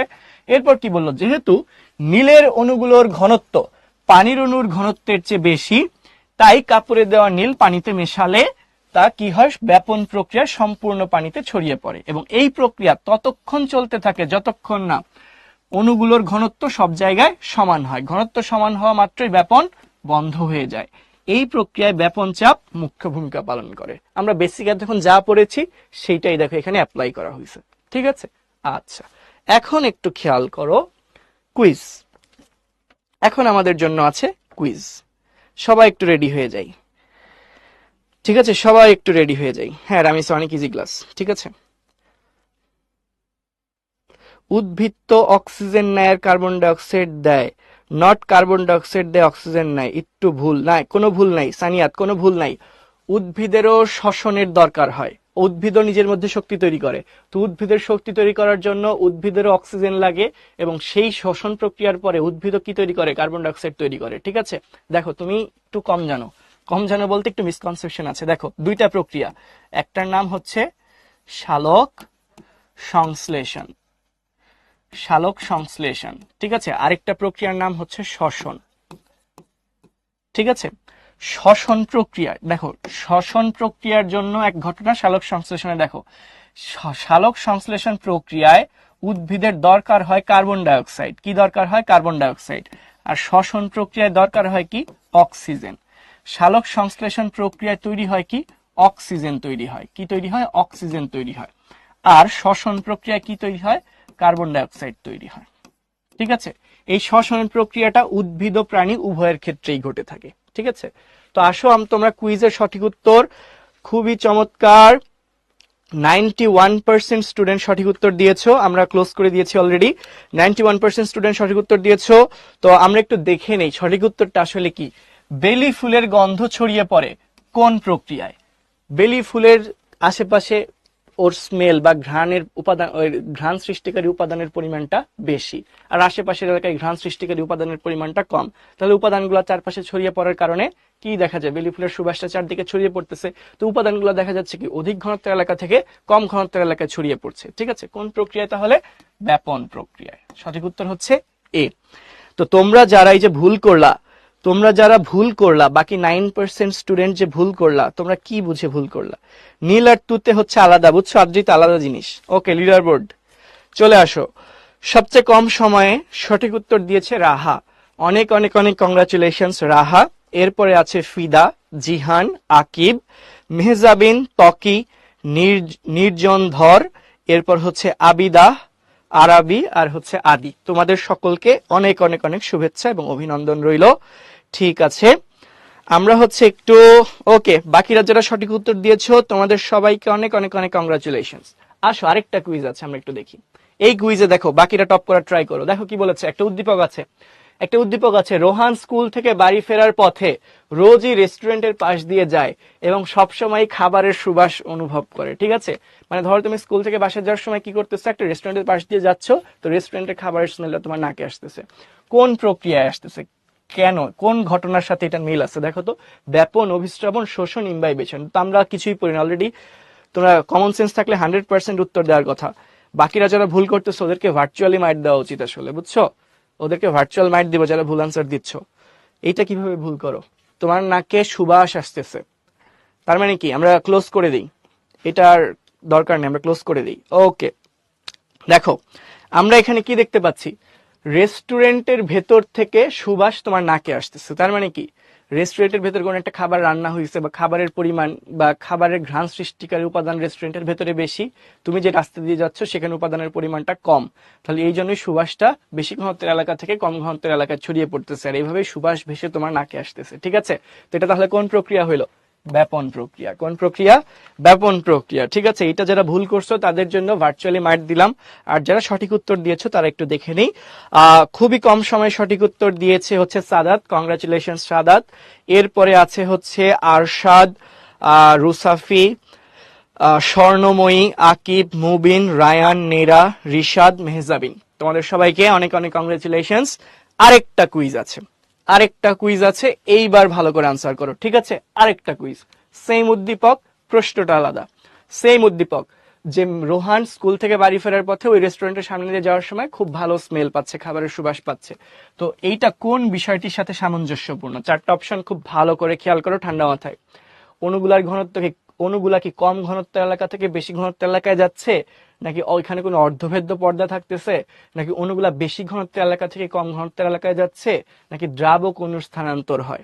দেখো এইখন যারা উল্টাপাল্টা আনসার দিচ্ছ ওদেরকে আরো বেশি মাইর, ভার্চুয়াল মাইর। ঠিক আছে, যারা সঠিক উত্তর দিচ্ছ তারা স্মার্ট, আর যারা ভুল উত্তর দিচ্ছ তারা পুরাই আনস্মার্ট। বুঝতে পারছো? ওদেরকে ভার্চুয়াল মাইর দেওয়া উচিত। কিভাবে এটা ভুল করো মাত্র বুঝাইছি। ঠিক আছে, মাত্র বুঝাইছি। দেখো লাস্ট 5 সেকেন্ড, 5, 4, 3, 2, 1, ক্লোজ। দেখো কি বলেছে, রোহান যে রেস্টুরেন্টের সামনে দিয়ে যাচ্ছে তখন তার নাকে খাবারের ঘ্রাণ আসতেছে। তো এটা কোন প্রক্রিয়া? অলরেডি আমরা দেখলাম ব্যাপন প্রক্রিয়ায়। তো ব্যাপন প্রক্রিয়ায় কি হয়? বারবার বলেছিলাম ব্যাপন প্রক্রিয়া কি হয়, অণুগুলা অধিক ঘনত্বের এলাকা থেকে কম ঘনত্বের এলাকায় ছড়িয়ে পড়ে। কি হয়, পদার্থের অণুগুলা অধিক ঘনত্বের এলাকা থেকে কম ঘনত্বের এলাকায় ছড়িয়ে পড়ছে। তাহলে দেখো তো কি আছে, কম ঘনত্ব থেকে বেশি ঘনত্ব না, অর্ধবেদ্য পর্দা বা দ্রাবক নিয়ে আমরা কোনো কথাবার্তা বলছি? বলি নাই। তাহলে ঘটনাটা কি, অণুগুলা এই যে বেশি ঘনত্বের এলাকা থেকে কম ঘনত্বের এলাকায় ছড়িয়ে পড়বে স্থানে, অণুগুলো বেশি ঘনত্ব থেকে কম ঘনত্বের স্থানে যাবে। সো সঠিক উত্তর হচ্ছে সি। তো এবার খুবই হতাশাজনক ভাবে মাত্র 76% স্টুডেন্ট সঠিক উত্তর দিয়েছো। আমরা লিডার বোর্ডটা একটু দেখবো। লিডার বোর্ডের শুরুতে আবারও আছে সাদাত, এরপর আছে আকিব, আরাবি, জিহান, নীরা, মেহজাবিন, আরশাদ, নির্জনধর, আকাশ, আতকিয়া। যারা আগের বার সঠিক উত্তর দিয়েছে এবারও ম্যাক্সিমাম তারাই আছে, নতুন কয়েকজন এসেছো। তোমাদের যারা সঠিক উত্তর দিয়েছো সবাইকে অনেক অনেক অনেক কংগ্রাচুলেশনস। আর হচ্ছে সাদাত, তুমি 2বার টপ করেছো, তোমাকে অনেক বেশি কংগ্রাচুলেশনস। তো যারা ভুল করলা তারা কি বুঝে ভুল করো, অমনোযোগী হওয়া যাবে না বা হুটহাট করা যাবে না। আমরা একটু সামনে দেখি, আরেকটা কুইজ যাও, এইবার ভুল শুধরানোর। যারা আগের বার ভুল করছো তারা কিন্তু এবার ভুল করা যাবে না। আরেকটা কুইজ দিলাম তোমাদের জন্য, দেখো কি বলেছে, ব্যাপন কতক্ষণ চলবে? ব্যাপন ততক্ষণ পর্যন্ত চলতে থাকবে যতক্ষণ না ব্যাপন চাপ হ্রাস পায়, ব্যাপন চাপ থাকবে, সংশ্লিষ্ট স্থানে অণুগুলোর ঘনত্ব সমান হয়। কতক্ষণ ধরে ব্যাপন চলবে? আনসারটা করে ফেলো, আনসারটা করে ফেলো দেখি। এইবার ভুলভাল আনসার দিও না। হায় হায় হায় হায়, এইবার তো আরো বেশি ভুল করতেছো। এইবার তো সঠিক উত্তরের পরিমাণ খুবই কম হয়ে যাচ্ছে। আমরা এইটার জন্য একটু বেশি টাইম দিচ্ছি, যাও এটার জন্য আমরা একটু টাইম দিচ্ছি, তোমরা একটু ভেবে চিন্তে আনসার করো দেখি, ভেবে চিন্তে আনসার করো। ওকে, লাস্ট 5 সেকেন্ডস, 5, 4, 3, 2, 1, ক্লোজ। ওকে, প্রশ্নটা কি ছিল? ব্যাপন ততক্ষণ পর্যন্ত চলতে থাকবে যতক্ষণ না কি হবে। দেখো ব্যাপনে কি হয়, অধিক ঘনত্বের এলাকা থেকে, অধিক ঘনত্বের এলাকা থেকে অণুগুলা কম ঘনত্বের এলাকায় ছড়িয়ে পড়ে। কোথায় যায়? কম ঘনত্বের এলাকায় ছড়িয়ে পড়ে। ঠিক আছে, এটাকেই আমরা কি বলতেছি? ব্যাপন বলতেছি। ধরো এইখানে 100টা অণু আছে। কয়টা অণু আছে? 100টা অণু। এখানে কয়টা অণু আছে কোন একটা উপাদানের, ধরো 50টা অণু আছে, তাহলে ব্যাপন কতক্ষণ চলতে থাকবে? যতক্ষণ না এখান থেকে অণুগুলা এখানে কতক্ষণ যেতে থাকবে? যতক্ষণ না এদের দুই প্রান্তে অণুগুলার সংখ্যা সমান হয়। যেমন ধরো এইখানের থেকে অণু, কয়টা অণু? 25টা অণু কোথায় চলে যাবে? এখান থেকে 25টা অণু, কয়টা অণু? 25টা অণু এখানে আসবে। তাহলে এখান থেকে কয়টা যাবে? -25। ঠিক আছে, এখানে কয়টা অ্যাড হবে? +25। তাহলে কয়টা হয়ে যাবে? এই পাশে থাকবে ধরো 75টা, আর এই পাশে কয়টা হয়ে যাবে? 75টা। তার মানে কি, অণুর ঘনত্ব দুই প্রান্তে যতক্ষণ না সমান হবে ততক্ষণ কিন্তু ব্যাপন চলতে থাকবে। বুঝতে পারছো? যখনই দুই পাশে 75 75 সমান হয়ে গেছে, দেখো এই পাশে ছিল 100টা, এই পাশে ছিল 50টা অণু, তো যখনই দুই পাশে 75 75 সমান হয়ে গেছে তখনই কি আর ব্যাপন হবে? তখন কিন্তু ব্যাপন বন্ধ হয়ে যাবে। এখন তো আর কম ঘনত্ব বেশি ঘনত্ব নাই, দুই জায়গায় ঘনত্ব সমান। তার মানে একটা কথা আমরা পাইলাম, সেটা হচ্ছে যতক্ষণ কি হবে, সংশ্লিষ্ট স্থানে অণুগুলোর ঘনত্ব সমান হলেই কি হবে? ব্যাপন বন্ধ হয়ে যাবে। তার মানে সমান না হওয়া পর্যন্ত কিন্তু তোমার ব্যাপন চলতে থাকবে। আচ্ছা, আরেকটা ব্যাপার কি বললো, অধিক ঘনত্বের এলাকায়, খেয়াল করো, অধিক ঘনত্বের এলাকায় ব্যাপন চাপ বেশি। এখানে কি বেশি?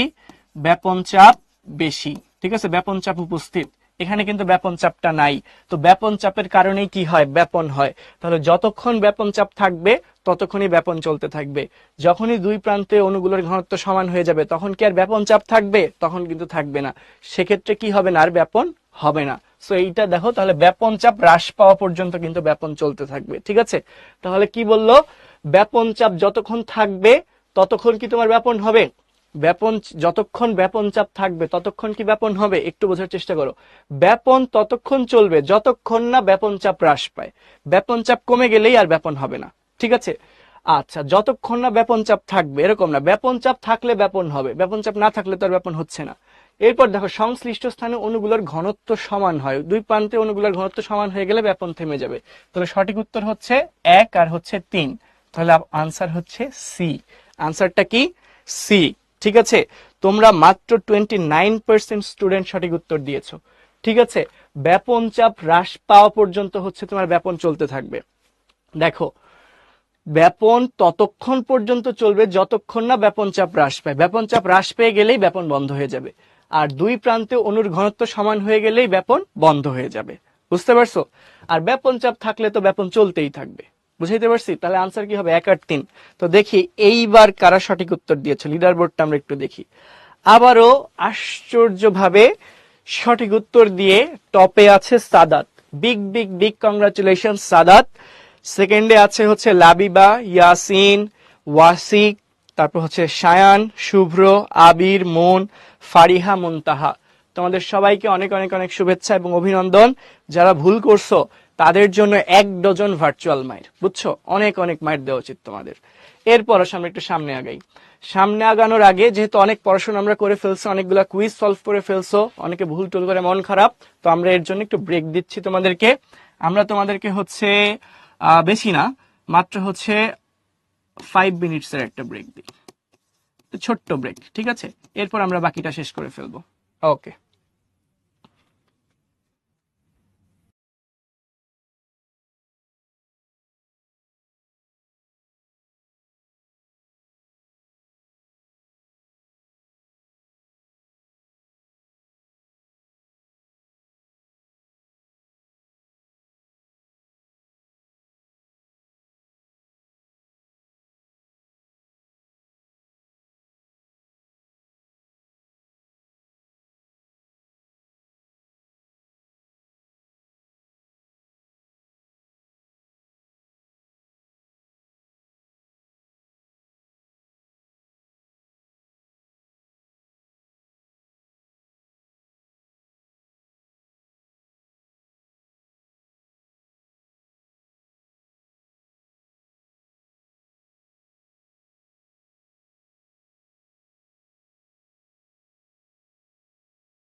আচ্ছা, আসছো সবাই?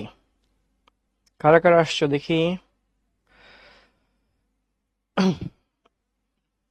আচ্ছা নূর, তোমার পোল দেরিতে আসে, নেটওয়ার্ক ইস্যু মনে হয়। তুমি আবার হচ্ছে চেঞ্জ করে আসো। হ্যাঁ, নাহিয়ান, পার্থিব, আফিফা, মাইমুনা, কাউসার, মাহবুবা, মৌ, সাদিয়া, উদয়, শিহাব, উদয়, ওয়ালাইকুম আসসালাম, ধ্রুব, ওকে, শামিল, রামিসা, রাহমা, বাণী, ওকে ওকে, ওয়ালাইকুম আসসালাম বাণী, ফৌজিয়া। ওকে, ঠিক আছে, তোমরা সবাই চলে আসো, আমরা স্টার্ট করি। আসতে থাকো। ঠিক আছে, ওকে। গত কুইজের লিডার বোর্ড পাবলিশ করা হয় নাই? লিডার বোর্ড তো সবই পাবলিশ করার কথা, দেখি দাঁড়াও চেক করতেছি। না, লিডার বোর্ড তো সবগুলা পাবলিশ করা হয়েছে ভাইয়া। লিডার বোর্ড তো সবগুলাই পাবলিশ করা হয়েছে। কুইজ 4, হ্যাঁ লিডার বোর্ড পাবলিশ করা হয়েছে তো। ঠিক আছে, আচ্ছা লিডার বোর্ডটা আরেকবার পাবলিশ কর। লাস্ট কুইজে লিডার বোর্ডটা আরেকবার, 4 নম্বর কুইজে লিডার বোর্ডটা পাবলিশ, এখন দেখতে পাচ্ছ?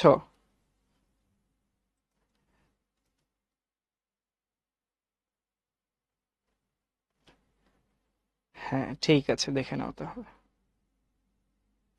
ব্রেকের টাইম অনেক কম দিছি, ব্রেকের টাইম অনেক কম দিছি, ক্লাস তো দ্রুত শেষ হয়ে যাবে, এরপর তুমি অনেক ব্রেক কাটাইতে পারবে, অসুবিধা নেই, ঠিক আছে? আচ্ছা আসো, আসো আমরা হচ্ছে স্টার্ট করি। এতক্ষণ আমরা ব্যাপন পড়েছি, এখন আমরা হচ্ছে অভিশ্রবণ এবং অভিশ্রবণের গুরুত্ব নিয়ে পড়াশোনা করব, ঠিক আছে?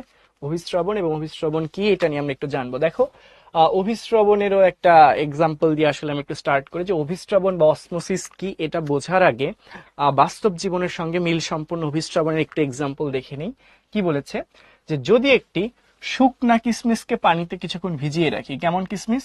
শুকনা কিশমিশকে যদি আমরা পানিতে কিছুক্ষণ ভিজিয়ে রাখি, তাহলে দেখা যায় সেটি ফুলে ওঠে। তো এই কিশমিশ দ্বারা পানি শোষণের কারণে এমনটি ঘটেছে, এবং পানি শোষণটা কোন প্রক্রিয়ায় হয়েছে? অভিস্রবণ প্রক্রিয়ায় হয়েছে। ঠিক আছে, তার মানে অভিস্রবণ কি? অভিস্রবণ কিন্তু তরল পদার্থ শোষণের প্রক্রিয়া। ঠিক আছে, অভিস্রবণ কি? তরল পদার্থ শোষণের প্রক্রিয়া। শুকনা কিশমিশকে তুমি যখন পানির মধ্যে ভিজায় রাখবা, সেই কিশমিশটা কি হবে? ফুলে যাবে। কেন ফুলে যাবে? এই কিশমিশটা কিভাবে ফুলে যাবে বলতো? এই কিশমিশটা ফুলে যাবে হচ্ছে অভিস্রবণ প্রক্রিয়ায়। ঠিক আছে, তো দেখো অভিস্রবণের একটা সংজ্ঞা দিয়েছে, যে অভিস্রবণ বা অসমোসিস কি, যে প্রক্রিয়ায় একই পদার্থের কম ঘনত্ব এবং বেশি ঘনত্বের দুইটা দ্রবণ অর্ধভেদ্য পর্দা দ্বারা পৃথক করা হলে দ্রাবক পদার্থের অণুগুলো কম ঘনত্বের দ্রবণ থেকে অধিক ঘনত্বের দ্রবণের দিকে যায়, তাকে আমরা কি বলছি? অভিস্রবণ বা অসমোসিস। অনেক বড় কথা, অনেক জটিল লাগতেছে শুনতে, তাই না?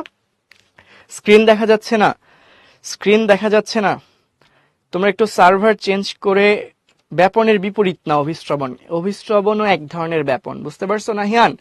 ব্যাপনের বিপরীত নাম। সাউন্ড আনক্লিয়ার, রিলোড করে, নেটওয়ার্ক ইস্যু। ভাইয়া তোমরা একটু সার্ভার চেঞ্জ করো, নতুন সার্ভার দিয়ে জয়েন করো, ঠিক আছে? হ্যাঁ, চাল চিরা এগুলাও হয় রামিসা, চাল চিরা এগুলার এক্সাম্পল আমরা দিতে পারি, ঠিক আছে? ওকে ঠিক আছে, হ্যাঁ যারা শুনতে পাচ্ছ, ওকে, যাদের প্রবলেম হচ্ছিল তারা সার্ভার চেঞ্জ করো, আর যারা শুনতে পাচ্ছ তাহলে তো খুবই ভালো। ওকে, এখন একটু খেয়াল করো কি বললো। এই অভিস্রবণের সংজ্ঞাটা বোঝার আগে, এই অভিস্রবণ বা অসমোসিস কাকে বলে এটা বোঝার আগে আমরা কিছু পর্দা সম্পর্কে একটু জেনে নিব, ঠিক আছে? এই অভিস্রবণ বা অসমোসিস কাকে বলে এই জিনিসটা বোঝার আগে আমরা কিছু পর্দা সম্পর্কে আগে জেনে নিই। দেখো কি বললো, ভিন্ন ঘনত্ব বিশিষ্ট দুইটি দ্রবণের মধ্যে অবস্থিত পর্দাকে 3 ভাগে ভাগ করা যায়। তো এইটা জানার আগেও আমরা আরেকটু কিছু কথা বলবো, সেটা হচ্ছে, তোমরা দ্রবণ কথাটার সঙ্গে পরিচিত? দ্রবণ কথাটার সঙ্গে পরিচিত কিনা আমাকে একটু জানাও, ঠিক আছে? দ্রবণ কথাটার সঙ্গে পরিচিত কিনা একটু জানাও। ওকে, রামিসা, সিদ্রাতুল, রাকা ওরা পরিচিত। আচ্ছা ঠিক আছে, তোমরা দ্রবণের সঙ্গে যদি পরিচিত হও, তাহলে আমি যদি একটু উদাহরণ দেই। ধরো একটা পাত্রের মধ্যে আমি পানি নিলাম। কি নিলাম? একটা পাত্রের মধ্যে আমি পানি নিলাম। এই পাত্রটার মধ্যে আমি কি নিয়েছি? পানি নিয়েছি। এরপর এই পাত্রের মধ্যে আমি 1 চামচ চিনি যোগ করলাম। কি করলাম? 1 চামচ চিনি যোগ করে দিলাম। ঠিক আছে, পাত্রের মধ্যে কি যোগ করে দিলাম? চিনি যোগ করে দিলাম। তাহলে চিনি আর পানি মিলে কি একটা শরবত হয়ে গেল না? এই চিনি আর পানির এই শরবতটাকে আমরা কি বলছি? একটা দ্রবণ বলছি। ঠিক আছে, আর এই দ্রবণের মধ্যে দুইটা জিনিস আছে। কি কি আছে? পানি আছে আর চিনি আছে। এখানে পানিটা হচ্ছে দ্রাবক, এখানে পানিটা কি? দ্রাবক। আর চিনিটা হচ্ছে দ্রব। চিনিটা কি? দ্রব। আর এই দ্রব আর দ্রাবক মিলেই কি তৈরি হয়? দ্রবণ তৈরি হয়। দ্রব আর দ্রাবক মিলেই কি তৈরি হয়? দ্রবণ তৈরি হয়। তাহলে দ্রবণটা কি? দ্রবণটা হচ্ছে দুইটা পদার্থের সমসত্ব মিশ্রণ, তাই না? দুইটা পদার্থের সমসত্ব মিশ্রণকে আমরা বলি হচ্ছে দ্রবণ। তো তোমরা এখন অনেকে প্রশ্ন করে বলবে, ভাইয়া সমসত্ব মিশ্রণ কি? মিশ্রণ কি পারি না জানি না? পারো, জানো, হয়তো ভুলে গেছো।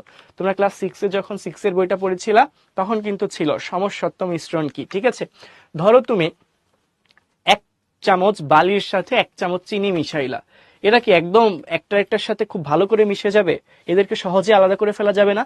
এই ধরনের মিশ্রণকে আমরা বলি অসমসত্ব মিশ্রণ। আর তুমি এই যে পানির মধ্যে যখন চিনি দিলা, তখন চিনি আর পানি কি একবারে মিশে গেছে না? তুমি বাইরে থেকে দেখে কি বুঝতে পারবা যে পানির মধ্যে চিনি মেশানো আছে? এটা কিন্তু তুমি বুঝতে পারবে না। তার মানে কি? ওইটা হচ্ছে একদম ভালোভাবে একটা আরেকটার সাথে মিশে গেছে। এটাকে আমরা বলি সমসত্ব মিশ্রণ। আর সমসত্ব মিশ্রণের আরেক নামই কি? দ্রবণ। ঠিক আছে, তো দ্রবণে যে উপাদানের পরিমাণটা বেশি পরিমাণে থাকে তাকে আমরা বলি দ্রাবক, আর যে উপাদানের পরিমাণটা কম পরিমাণে থাকে তাকে আমরা কি বলি? দ্রব। দেখো, যখন আমরা চিনির শরবত বানাচ্ছি সেখানে পানির পরিমাণটা বেশি, কাজেই পানি হচ্ছে কি? দ্রাবক। আর চিনির পরিমাণটা পানির তুলনায় কম, তাহলে চিনিটা কি? দ্রব। আর এই দ্রব আর দ্রাবক অর্থাৎ পানি আর চিনি মিলেই কি একটা শরবত তৈরি হচ্ছে না? চিনির শরবত। এই শরবতটাকে আমরা কি বলছি বলতো? দ্রবণ বলছি। ঠিক আছে, তাহলে দ্রব, দ্রাবক, দ্রবণ, এই তিনটা কি তোমাদের ক্লিয়ার? দ্রব, দ্রাবক, দ্রবণ, এই তিনটা কি ক্লিয়ার?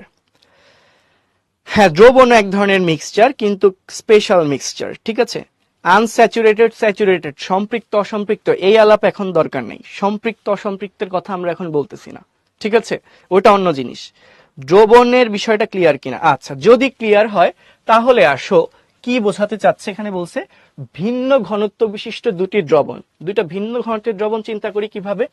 ধরে নাও এটা একটা পাত্র, এর পাশে ধরো আরেকটা পাত্র আছে। ঠিক আছে, এই পাত্রে ধরো পানি আছে, এই পাত্রে সেম পরিমাণ পানি আছে, দুইটা পাত্রে একই পরিমাণ পানি আছে।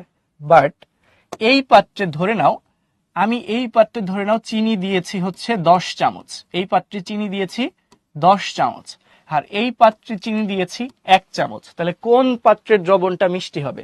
ধরো দুইটা পাত্র আমি নাম দিলাম, একটা হচ্ছে এ পাত্র, এটার নাম দিলাম এ পাত্র, এটার নাম দিলাম বি পাত্র। এ পাত্রে আমি চিনি দিয়েছি 10 চামচ, বি পাত্রে চিনি দিয়েছি হচ্ছে 1 চামচ। কোনটা মিষ্টি বেশি হবে? এ পাত্র মিষ্টি বেশি হবে। চমৎকার। কেন? কারণ এ পাত্রে চিনির ঘনত্ব বেশি, বি পাত্রে চিনির ঘনত্ব কম। যেহেতু এ পাত্রে চিনির ঘনত্ব বেশি, তাই এ পাত্রটা হচ্ছে মিষ্টি, এ পাত্রের দ্রবণটা হবে মিষ্টি। বি পাত্রে যেহেতু চিনির ঘনত্ব কম, বি পাত্রটা কি হবে? একটু কম মিষ্টি হবে, এ পাত্রের তুলনায় কম মিষ্টি হবে।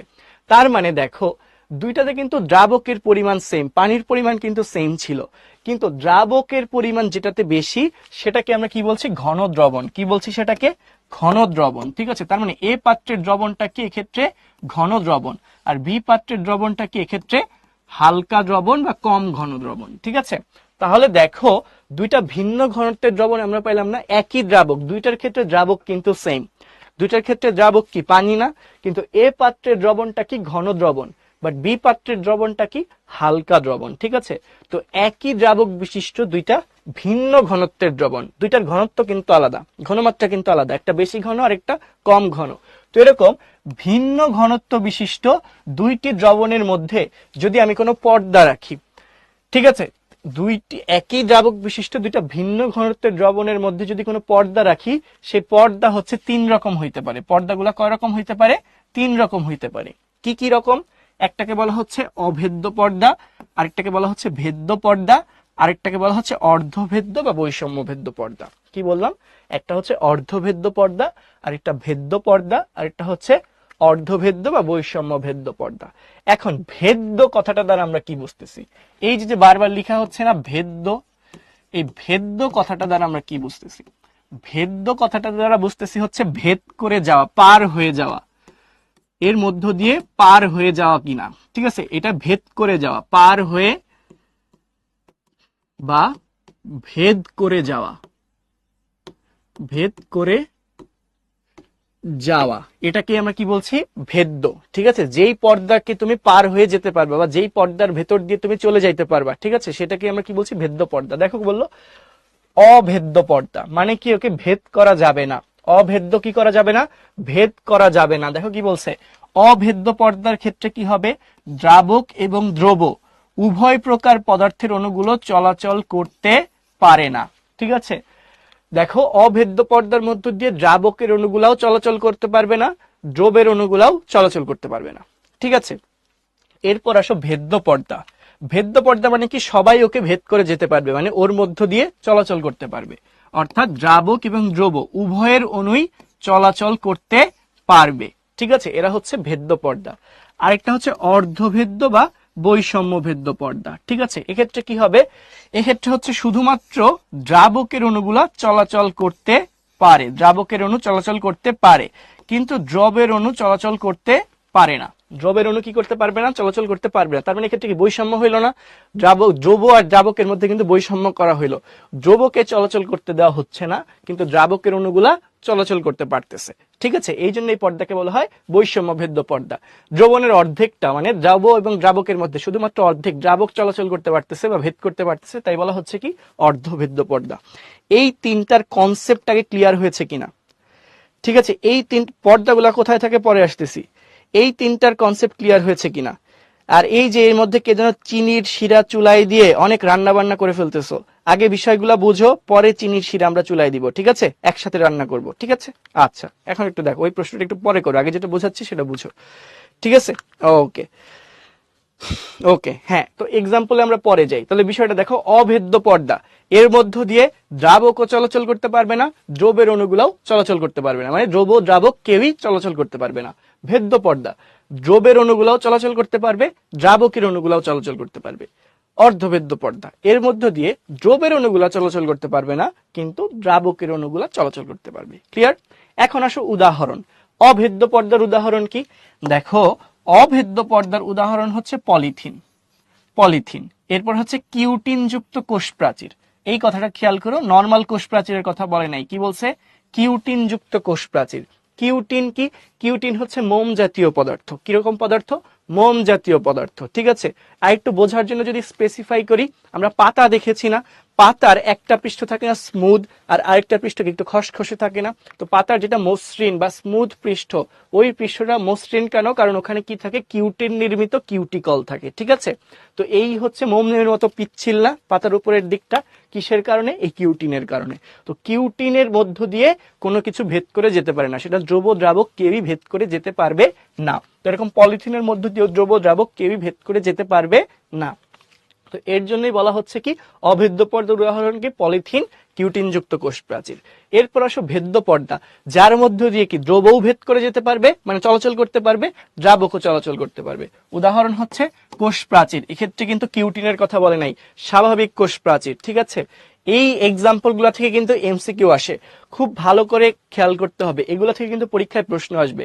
সংজ্ঞাতে বলবে অভেদ্য পর্দা কি, অর্ধভেদ্য পর্দা কি, ভেদ্য পর্দা কি, এটা হচ্ছে জ্ঞানমূলক প্রশ্নে, মানে সংজ্ঞাতে আসবে, কতে আসবে। আর উদাহরণে কিন্তু, মানে এই উদাহরণ থেকে কিন্তু এমসিকিউ আসবে, সেগুলো ভালো করে মনে রাখতে হবে।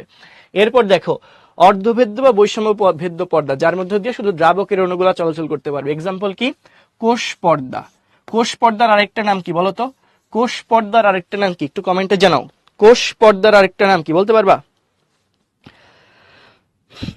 কোষ পর্দার আরেকটা নাম কি? দ্রাবকের বিরুদ্ধে আন্দোলনে নামতে হবে না, না। কোষ পর্দার আরেক নাম হচ্ছে কোষ ঝিল্লি। ভেরি গুড, কোষ ঝিল্লি বা প্লাজমা পর্দা। ঠিক আছে, কোষ ঝিল্লি বা প্লাজমা পর্দা বা প্লাজমা মেমব্রেন। ভেরি গুড, ওকে। ঠিক আছে, সেল মেমব্রেন বা প্লাজমা মেমব্রেন বা কোষ ঝিল্লি। ঠিক আছে, সেটাই হচ্ছে কোষ পর্দা। ওকে, দেখো 3 নাম্বারটা বুঝো নাই, মানে অর্ধভেদ্য পর্দাটা বুঝো নাই। অর্ধভেদ্য পর্দার ভেতর দিয়ে শুধুমাত্র দ্রাবকের অণুগুলা চলাচল করতে পারবে, দ্রবের অণুগুলা চলাচল করতে পারবে না। ধরো একটা অর্ধভেদ্য পর্দা যেমন হচ্ছে কোষ পর্দা, ঠিক আছে, কোষ পর্দা বা কোষ ঝিল্লি। আমরা যদি চিনির শরবতের কথা চিন্তা করি, এখানে দ্রাবককে পানি আর দ্রবকে চিনি, তাহলে কোষ পর্দা বা কোষ ঝিল্লির ভেতর দিয়ে পানি চলাচল করতে পারবে, কিন্তু চিনির অণুগুলা চলাচল করতে পারবে না। বিষয়টা বোঝাইতে পারছি? দ্রাবকের অণুগুলা চলাচল করবে, কিন্তু দ্রবের অণুগুলা চলাচল করবে না। সেটাকে আমরা কি বলছি? অর্ধভেদ্য পর্দা। তো এরকম অর্ধভেদ্য পর্দার উদাহরণ কি? কোষ পর্দা। যেমন একটু আগে আমরা বললাম না, কিশমিশ, শুকনা কিশমিশকে ভিজিয়ে রাখলে সেটা ফুলে যায়। কেন ফুলে যায়? কিশমিশের ভেতরে পানির পরিমাণ কম, ঠিক আছে, কিশমিশের ভেতরে চিনির পরিমাণ বেশি। আর কিশমিশের যে পানিতে ভিজিয়ে রাখা হয়েছে সেখানে কিন্তু চিনিটা নাই। তার মানে কিশমিশের ভেতরের দ্রবণটা ঘন দ্রবণ, কিশমিশের বাইরের পানির যে দ্রবণ সেটা কিন্তু হালকা দ্রবণ। তো এর মধ্যে কি হয়েছে? কিশমিশের ভেতর থেকে কিন্তু চিনির অণুগুলা বের হয়ে আসতে পারে নাই, কিন্তু বাইরে থেকে দ্রাবক অণু অর্থাৎ পানির অণু কিন্তু ঠিকই কিশমিশের ভেতরে প্রবেশ করছে কোষ পর্দা ভেদ করে, ঠিক আছে, কোষ ঝিল্লি ভেদ করে। অর্থাৎ দ্রাবক চলাচল করতে পারছে, দ্রব কিন্তু চলাচল করতে পারে নাই, ঠিক আছে। তো এটার একটা উদাহরণ হচ্ছে যে কোষ পর্দা। ওকে, এরপর দেখো ডিমের খোসার ভিতরের পর্দা। ডিমের একটা শক্ত খোসা থাকে না, এর ভিতরে কিন্তু দেখবা সাদা রঙের একটা পাতলা পর্দা থাকে। বিশেষ করে এই জিনিসটা তোমরা স্পষ্ট দেখতে পারো সিদ্ধ ডিমের ক্ষেত্রে। ডিম সিদ্ধ করার পর যখন খোসা ছাড়ানো হয়, এরপরে দেখবা কোনো কোনো ক্ষেত্রে একটা সাদা পাতলা পর্দা থাকে, ওই পর্দাটাও কিন্তু অর্ধভেদ্য পর্দা, ঠিক আছে। এরপর কি বললো? মাছের পটকার পর্দা। মাছে ওই যে সাদা বা গোলাপি রঙের একটা বায়ুথলি থাকে না, পটকা, দুইটা ফোলা ফোলা বেলুনের মতো অংশ থাকে, এটাকে আমরা কি বলি? মাছের পটকা বা বায়ুথলি, ঠিক আছে। এটা মাছকে পানিতে ভেসে থাকতে, সাঁতার কাটতে সাহায্য করে, এর মধ্যে বাতাস সঞ্চিত থাকে, ঠিক আছে। তো এইগুলো নিয়ে আমরা হচ্ছে পরে জানবো আরো বড় হইলে। তো মাছ কাটার সময় তো তোমরা পটকা অনেকেই দেখে থাকবে। এরপর হচ্ছে জীবজন্তুর পিত্তথলির পর্দা, ঠিক আছে। আমাদের যকৃৎ আছে না, লিভার আছে না, এই যকৃতের নিচে ছোট্ট গাঢ় সবুজ বর্ণের একটা থলি থাকে, এর নাম হচ্ছে পিত্তথলি। তোমরা বাসায় মাছ কাটার সময় বা ওই মুরগি কাটার সময় বা কোরবানির ঈদের সময় গরু কাটার সময় বা ছাগল মানে খাসি জবাই দেওয়ার সময়ও কিন্তু তোমরা এই পিত্তথলি দেখতে পারবা, ডিপ সবুজ রঙের, ঠিক আছে, অত্যন্ত গাঢ় সবুজ রঙের পিত্তথলি থাকে। এই পিত্তথলির পর্দাটাও কিরকম? অর্ধভেদ্য পর্দা। তাহলে এই উদাহরণগুলা কিন্তু আমাদের খুব ভালো করে মনে রাখতে হবে। অর্ধভেদ্য পর্দার উদাহরণ কারা? কোষ পর্দা, ডিমের খোসার ভেতরের পর্দা, মাছের পটকার পর্দা, জীবজন্তুর পিত্তথলির পর্দা। এরা সবাই কি? অর্ধভেদ্য পর্দা। অর্থাৎ এদের মধ্য দিয়ে দ্রাবকের অণুগুলা চলাচল করতে পারবে, কিন্তু কোনো দ্রবের অণু চলাচল করতে পারবে না, ঠিক আছে। এখন আসো প্রয়োগ।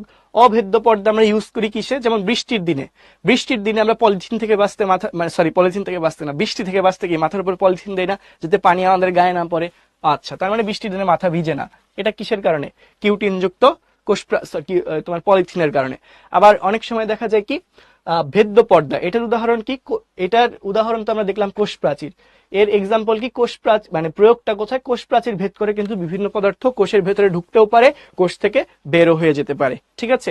এর মাধ্যমে এক কোষ আরেক কোষের সাথে যোগাযোগ রক্ষা করে। এরপর দেখো কি বলছে? অর্ধভেদ্য পর্দা বা বৈষম্যভেদ্য পর্দা। এই অর্ধভেদ্য বা বৈষম্যভেদ্য পর্দার প্রয়োগটা কোথায়? অভিস্রবণে, যেটা আমরা এখন পড়বো, ঠিক আছে। এইগুলা সম্পর্কে, এই অর্ধভেদ্য পর্দা সম্পর্কে জানার জন্য আমাদের এত কথা। আর এই অর্ধভেদ্য পর্দা থেকে আমরা কি শিখবো? অভিস্রবণটা শিখবো, ঠিক আছে। কি শিখবো? অভিস্রবণ শিখবো। তাহলে কি বললাম? অর্ধভেদ্য পর্দার মধ্য দিয়ে কে চলাচল করতে পারে? না, পলিথিন থেকে বাঁচতে না, এটা হচ্ছে স্লিপ অফ টাং। বৃষ্টি থেকে বাঁচতে আমরা পলিথিন দেই মাথায়, ঠিক আছে। আচ্ছা, ঠিক আছে। আচ্ছা, ঠিক আছে, অনেক ফান হয়েছে। ওকে, এখন দেখো, হ্যাঁ, এই যে রামিসা, একটু আমরা চিনির শিরাটা দেখিও কি বলে। সবাই একটু দাঁড়াও, স্প্যামিং একটু থামো, আমরা একটু রামিসার চিনির শিরার বিষয়টা একটু পরে দেখি, ঠিক আছে। দেখিও কি চিনির শিরা রান্না করতেছে, একটু পরে। এইবার চিনির শিরা যখন চুলায় দেওয়া হয় তখন দ্রব এবং দ্রাবক কে হয়? চিনির শিরা যখন চুলায় দেওয়া হয় সেক্ষেত্রে কি হচ্ছে? দেখো, তুমি চিনির দ্রবণ মানে পানির মধ্যে চিনি দিছো, এরপর এটাকে চুলায় গরম করতেছো, তখন দেখা যায় কি পানিটা বাষ্পীভূত হয়ে যাচ্ছে আর সামান্য পরিমাণ পানি থেকে যাচ্ছে। তখন দেখা যাচ্ছে দ্রবণটা আরো ঘন হচ্ছে, হালকা দ্রবণ থেকে আরো দ্রবণটা কেমন হয়ে যাচ্ছে? ঘন হয়ে যাচ্ছে। এক্ষেত্রেও দ্রাবকটা পানিই থাকলো, দ্রব কিন্তু চিনিই থাকলো। কিন্তু যখন তুমি এটাকে বয়েল করলা, জাল দিলা, তখন কি হইলো? দ্রাবকের পরিমাণ কমে যাচ্ছে, কিন্তু চিনির পরিমাণ কি বাড়তেছে বা কমতেছে? তা কিন্তু না। ধরো তুমি 1 গ্লাস পানিতে, ধরে নাও 50 ml পানিতে 1 চামচ চিনি দিছিলা, ঠিক আছে, কি করলা, 50 ml পানিতে একরকম চিনি, 1 চামচ চিনি দিয়েছো। এরপর ওইটা যদি তুমি টেস্ট করো যতটা মিষ্টি লাগবে, তুমি যখন ওটাকে জাল করবা পানির পরিমাণটা কি কমতে থাকবে না, দ্রাবকের পরিমাণ কমবে। সেক্ষেত্রে কি দ্রবণটা আরো ঘন হবে না? তাহলে কি কম দ্রাবকে সেম পরিমাণ দ্রব আছে, সেক্ষেত্রে দেখবো ওই শিরাটা আরো বেশি মিষ্টি হয়ে গেছে। চিনির পরিমাণের কিন্তু চেঞ্জ হয় নাই, দ্রবের পরিমাণের কোনো চেঞ্জ হয় নাই, কিন্তু দ্রাবকের পরিমাণটা কমে গেছে। ঠিক আছে, তো আলটিমেটলি সেমই থাকবে। ওকে রামিসা, তাহলে রামিসার এই শিরা রান্না বান্না কমপ্লিট। ওকে, হ্যাঁ নামিরা, তখন বেশি মিষ্টি লাগবে। ওকে, পর্দাগুলোর ইংলিশ, অভেদ্য পর্দা। অভেদ্য পর্দা হচ্ছে ইমপারমিয়েবল মেমব্রেন। আমরা কিভাবে লিখবো একটু ছোট্ট করে লিখে দিই, ইমপারমিয়েবল মেমব্রেন। ইমপারমিয়েবল, ইমপারমিয়েবল মেমব্রেন, পর্দা মানে মেমব্রেন। ঠিক আছে, একবারে লিখে দিই, পর্দা মানে হচ্ছে মেমব্রেন। এখানে আর জায়গা নেই, একবারে যেন লিখে দিলাম, পর্দা মানে মেমব্রেন তো জানোই, পর্দা মানে হচ্ছে মেমব্রেন। তাহলে অভেদ্য পর্দা হচ্ছে ইমপারমিয়েবল মেমব্রেন, ভেদ্য পর্দা পারমিয়েবল মেমব্রেন। Permeable membrane. অর্ধভেদ্য পর্দা সেমি পারমিয়েবল, সেমি পারমিয়েবল। ঠিক আছে, আর বৈষম্যভেদ্য পর্দা সিলেক্টিভলি পারমিয়েবল, সিলেক্টিভলি পারমিয়েবল। ঠিক আছে, ওকে, যারা ইংলিশ চাচ্ছিল তাদের জন্য এইটুকু। ওকে, আচ্ছা, হ্যাঁ উপাদান সেম থাকবে। ওকে, ঠিক আছে। আচ্ছা, কে একজন শহীদ হয়ে যাচ্ছে, মি ইমবাইবিশন কি, মি ইমবাইবিশন কি, কে কে ওর নিকনেম দিয়ে দেওয়া উচিত ইমবাইবিশন। এই যে দিগন্ত মন্ডল, তোমার নাম আজকের থেকে হচ্ছে তোমার ইমবাইবিশন। ইয়াফেজ, বায়োলজিতে বস হয়ে গেছো, তাহলে তো খুবই ভালো, বায়োলজি পাবা হচ্ছে 9-10-এ, তুমি ক্লাস 8-এর থেকেই টেস্ট ফিল করতেছো বায়োলজির টেস্ট, তাহলে তো খুবই ভালো। ঠিক আছে, আরে না রামিসা, আমি মজা করতেছি, কষ্ট পাবো কেন তোমার কথায়। ঠিক আছে, ওকে, আমরা তো এই টপিকটা শেষ করার পরে বোঝাইলে তোমার জন্য ইজি হয়, কারণ আমরা একটা জিনিস যখন বোঝাচ্ছি তখন যদি আমরা ওই শিরা রান্না বান্না করতাম তখন কিন্তু আসলে অন্যদের একটু হ্যাম্পার হইতো, এই জন্য বললাম। ওকে, হ্যাঁ ঠিক আছে, ছুটি একটু পরে। তাহলে দেখো আমরা এখন একটু ফিরে যাই, অভিস্রবণ। ঠিক আছে, অভিস্রবণের ইংলিশটা তোমরা একটু পরে জিজ্ঞাসা করবা, আগেই বলে দেই, এর ইংলিশটা হচ্ছে অসমোসিস। ঠিক আছে, অভিস্রবণের ইংলিশ হচ্ছে অসমোসিস। তো দেখো অভিস্রবণের বিষয়টা একটু বোঝাই বলি। ঠিক আছে, ধরে নাও একটা পাত্র, এটা হচ্ছে একটা পাত্র, বড় পাত্র, এই পাত্রের মধ্যে একটা অর্ধভেদ্য পর্দা আছে। কি আছে? অর্ধভেদ্য পর্দা। এই পর্দাটা কেমন পর্দা? অর্ধভেদ্য পর্দা। ঠিক আছে, আমি এখানে লিখলাম পর্দাটা কেমন পর্দা, অর্ধভেদ্য পর্দা। ঠিক আছে, এই অর্ধভেদ্য পর্দার মধ্য দিয়ে কে যাইতে পারে? দ্রাবক চলাচল করতে পারে, দ্রবের অণুগুলা চলাচল করতে পারে না। এখন ধরো এই পাত্রের অর্ধভেদ্য পর্দার এই পাত্রটাকে দুইটা পোর্শনের বা দুইটা পার্টে ভাগ করা হয়েছে না? একটা ধরে নিলাম আমি এ অংশ, আরেকটাকে ধরে নিলাম বি অংশ। ধরে নাও এ অংশে পানির পরিমাণ হচ্ছে সেম, এ অংশে একই পরিমাণ পানি আছে। ঠিক আছে, বি অংশেও সেম পরিমাণ পানি আছে। ঠিক আছে, আচ্ছা এখন চিন্তা করো এ অংশে ধরো আমি এখানে চিনি ধরো দিলাম, এইখানে ধরো চিনি দিলাম হচ্ছে 10 চামচ, এখানে 10 চামচ চিনি দিছি, তাহলে এখানে চিনির অণুগুলার ঘনত্ব অনেক বেশি না? চিনির অণুগুলার ঘনত্ব অনেক বেশি না? ঠিক আছে, এখানে 10 চামচ চিনি দিছি, তার মানে কি এই দ্রবণে চিনির অণুগুলার ঘনত্ব অনেক বেশি। আর এই বি দ্রবণে আমি চিনি দিলাম ধরো হচ্ছে 2 চামচ, তাহলে এখানে চিনির অণুগুলার ঘনত্ব কি কম না তুলনামূলক? তাহলে কোনটা বেশি মিষ্টি হবে, এ দ্রবণ না বি দ্রবণ? জানাও কোনটা বেশি মিষ্টি হবে, এ দ্রবণ না বি দ্রবণ? এ দ্রবণ। আচ্ছা সবাই বুঝতে পারছো, এ দ্রবণটা বেশি মিষ্টি হবে, কারণ এখানে দ্রাবকের পরিমাণ সেম কিন্তু দ্রব হচ্ছে এ দ্রবণে বেশি, তার মানে এটা ঘন দ্রবণ। এটা কেমন দ্রবণ? এটা হচ্ছে ঘন দ্রবণ, এটা হচ্ছে ঘন দ্রবণ। ঠিক আছে, এ হচ্ছে ঘন দ্রবণ, বি হচ্ছে হালকা দ্রবণ মানে কম ঘনত্বের দ্রবণ। এখন দেখো এইটার ক্ষেত্রে ঘটনাটা কি ঘটলো, দুইটার ক্ষেত্রে দ্রাবক কি সেম না? এ দ্রবণ বি দ্রবণ দুইটার ক্ষেত্রে কি দ্রাবক সেম না? তাহলে একই দ্রাবক, প্রথম ক্ষেত্রে আমরা এদের সম্পর্কে কি বলতে পারি, দ্রাবক কিন্তু একই, তাহলে একই দ্রাবক। এই এ দ্রবণ আর বি দ্রবণ এদের কি ঘনমাত্রা আলাদা না? এদের ঘনমাত্রা আলাদা না? একটা ঘন দ্রবণ একটা হালকা দ্রবণ, তার মানে কি দুইটা দ্রবণের ঘনমাত্রা আলাদা, তার মানে দ্রাবক সেম। প্রথম কথা এরা কি দুইটার ক্ষেত্রে দ্রাবক সেম। পরের কথা কি, ঘনমাত্রা কিন্তু আলাদা, এদের ঘনমাত্রা ভিন্ন, মানে আলাদা, পৃথক। ঠিক আছে, একই দ্রাবক দুইটা ভিন্ন ঘনমাত্রার দ্রবণ। একটা কি পর্দা দ্বারা আলাদা করা আছে? অর্ধভেদ্য পর্দা দ্বারা আলাদা করা আছে। কি দ্বারা আলাদা করা? অর্ধভেদ্য পর্দা দ্বারা পৃথক করা আছে। ঠিক আছে, অর্ধভেদ্য পর্দা দ্বারা পৃথক করা আছে। ঠিক আছে, তো তাহলে দেখা যাবে কি জানো, এর মধ্যে দিয়ে তো আর দ্রাবকের অণুগুলা চলাচল করতে পারবে না, সরি দ্রবের অণুগুলা তো চলাচল করতে পারবে না, দ্রাবকের অণু তো অর্ধভেদ্য পর্দা ভেদ করে ইজিলি যেতে পারবে। তো তাহলে দেখা যাবে এইটা হচ্ছে ঘন দ্রবণ, এটা হচ্ছে হালকা দ্রবণ। তো দ্রাবকের অণুগুলা কি করবে? এই হালকা দ্রবণ থেকে ঘন দ্রবণে চলে আসবে। কি বললাম? দ্রাবকের অণুগুলা কম ঘনত্বের দ্রবণ থেকে বেশি ঘনত্বের দ্রবণে আসবে। দ্রাবকের অণুগুলা কি করবে? বি দ্রবণ থেকে, কোথা থেকে? দ্রাবকের অণুগুলা এই বি দ্রবণ থেকে কোথায় চলে আসবে? এ দ্রবণে চলে আসবে। দ্রাবকের অণুগুলা কি করবে? এ দ্রবণে চলে আসবে, যাতে কি হয়, দুই দ্রবণের ঘনত্ব সমান হয়। একটা কি বেশি ঘন দ্রবণ আর একটা কম ঘন দ্রবণ। তাহলে দ্রাবকের অণু কি করবে? কম ঘন দ্রবণ থেকে, কম ঘন দ্রবণ থেকে কোথায় যাবে? বেশি ঘন দ্রবণে যাবে। কোথায় যাবে? বেশি ঘন দ্রবণে যাবে। কম ঘন দ্রবণ থেকে বেশি ঘন দ্রবণে যাবে। কে যাবে? কে যাবে বলতো? যাবে হচ্ছে দ্রাবকের অণুগুলা। কে যাবে? দ্রাবকের অণু যাবে, দ্রাবক যাবে।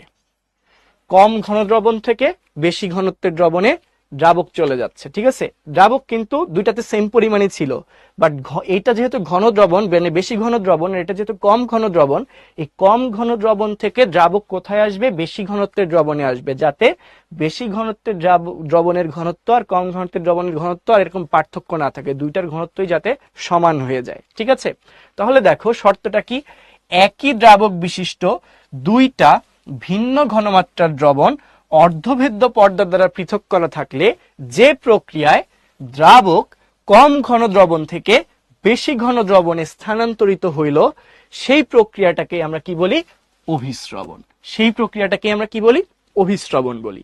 কথাটা আবার খেয়াল করো, সেম দ্রাবক, একই দ্রাবক ছিল, আমরা পানি নিয়েছিলাম, একই দ্রাবক বিশিষ্ট দুটা ভিন্ন ঘনত্বের দ্রবণ, একটাতে 10 চামচ চিনি, একটাতে চিনি ছিল 10 চামচ, আরেকটাতে চিনি ছিল 2 চামচ। ঠিক আছে, তাহলে একই দ্রাবক বিশিষ্ট দুইটা ভিন্ন ঘনত্বের দ্রবণ একটা অর্ধভেদ্য পর্দা দ্বারা আলাদা করা থাকলে যে প্রক্রিয়ায় দ্রাবক অধিক ঘনত্বের দ্রবণ থেকে, সরি কম ঘনত্বের দ্রবণ থেকে অধিক ঘনত্বের দ্রবণে স্থানান্তরিত হবে, তাকেই আমরা কি বলবো?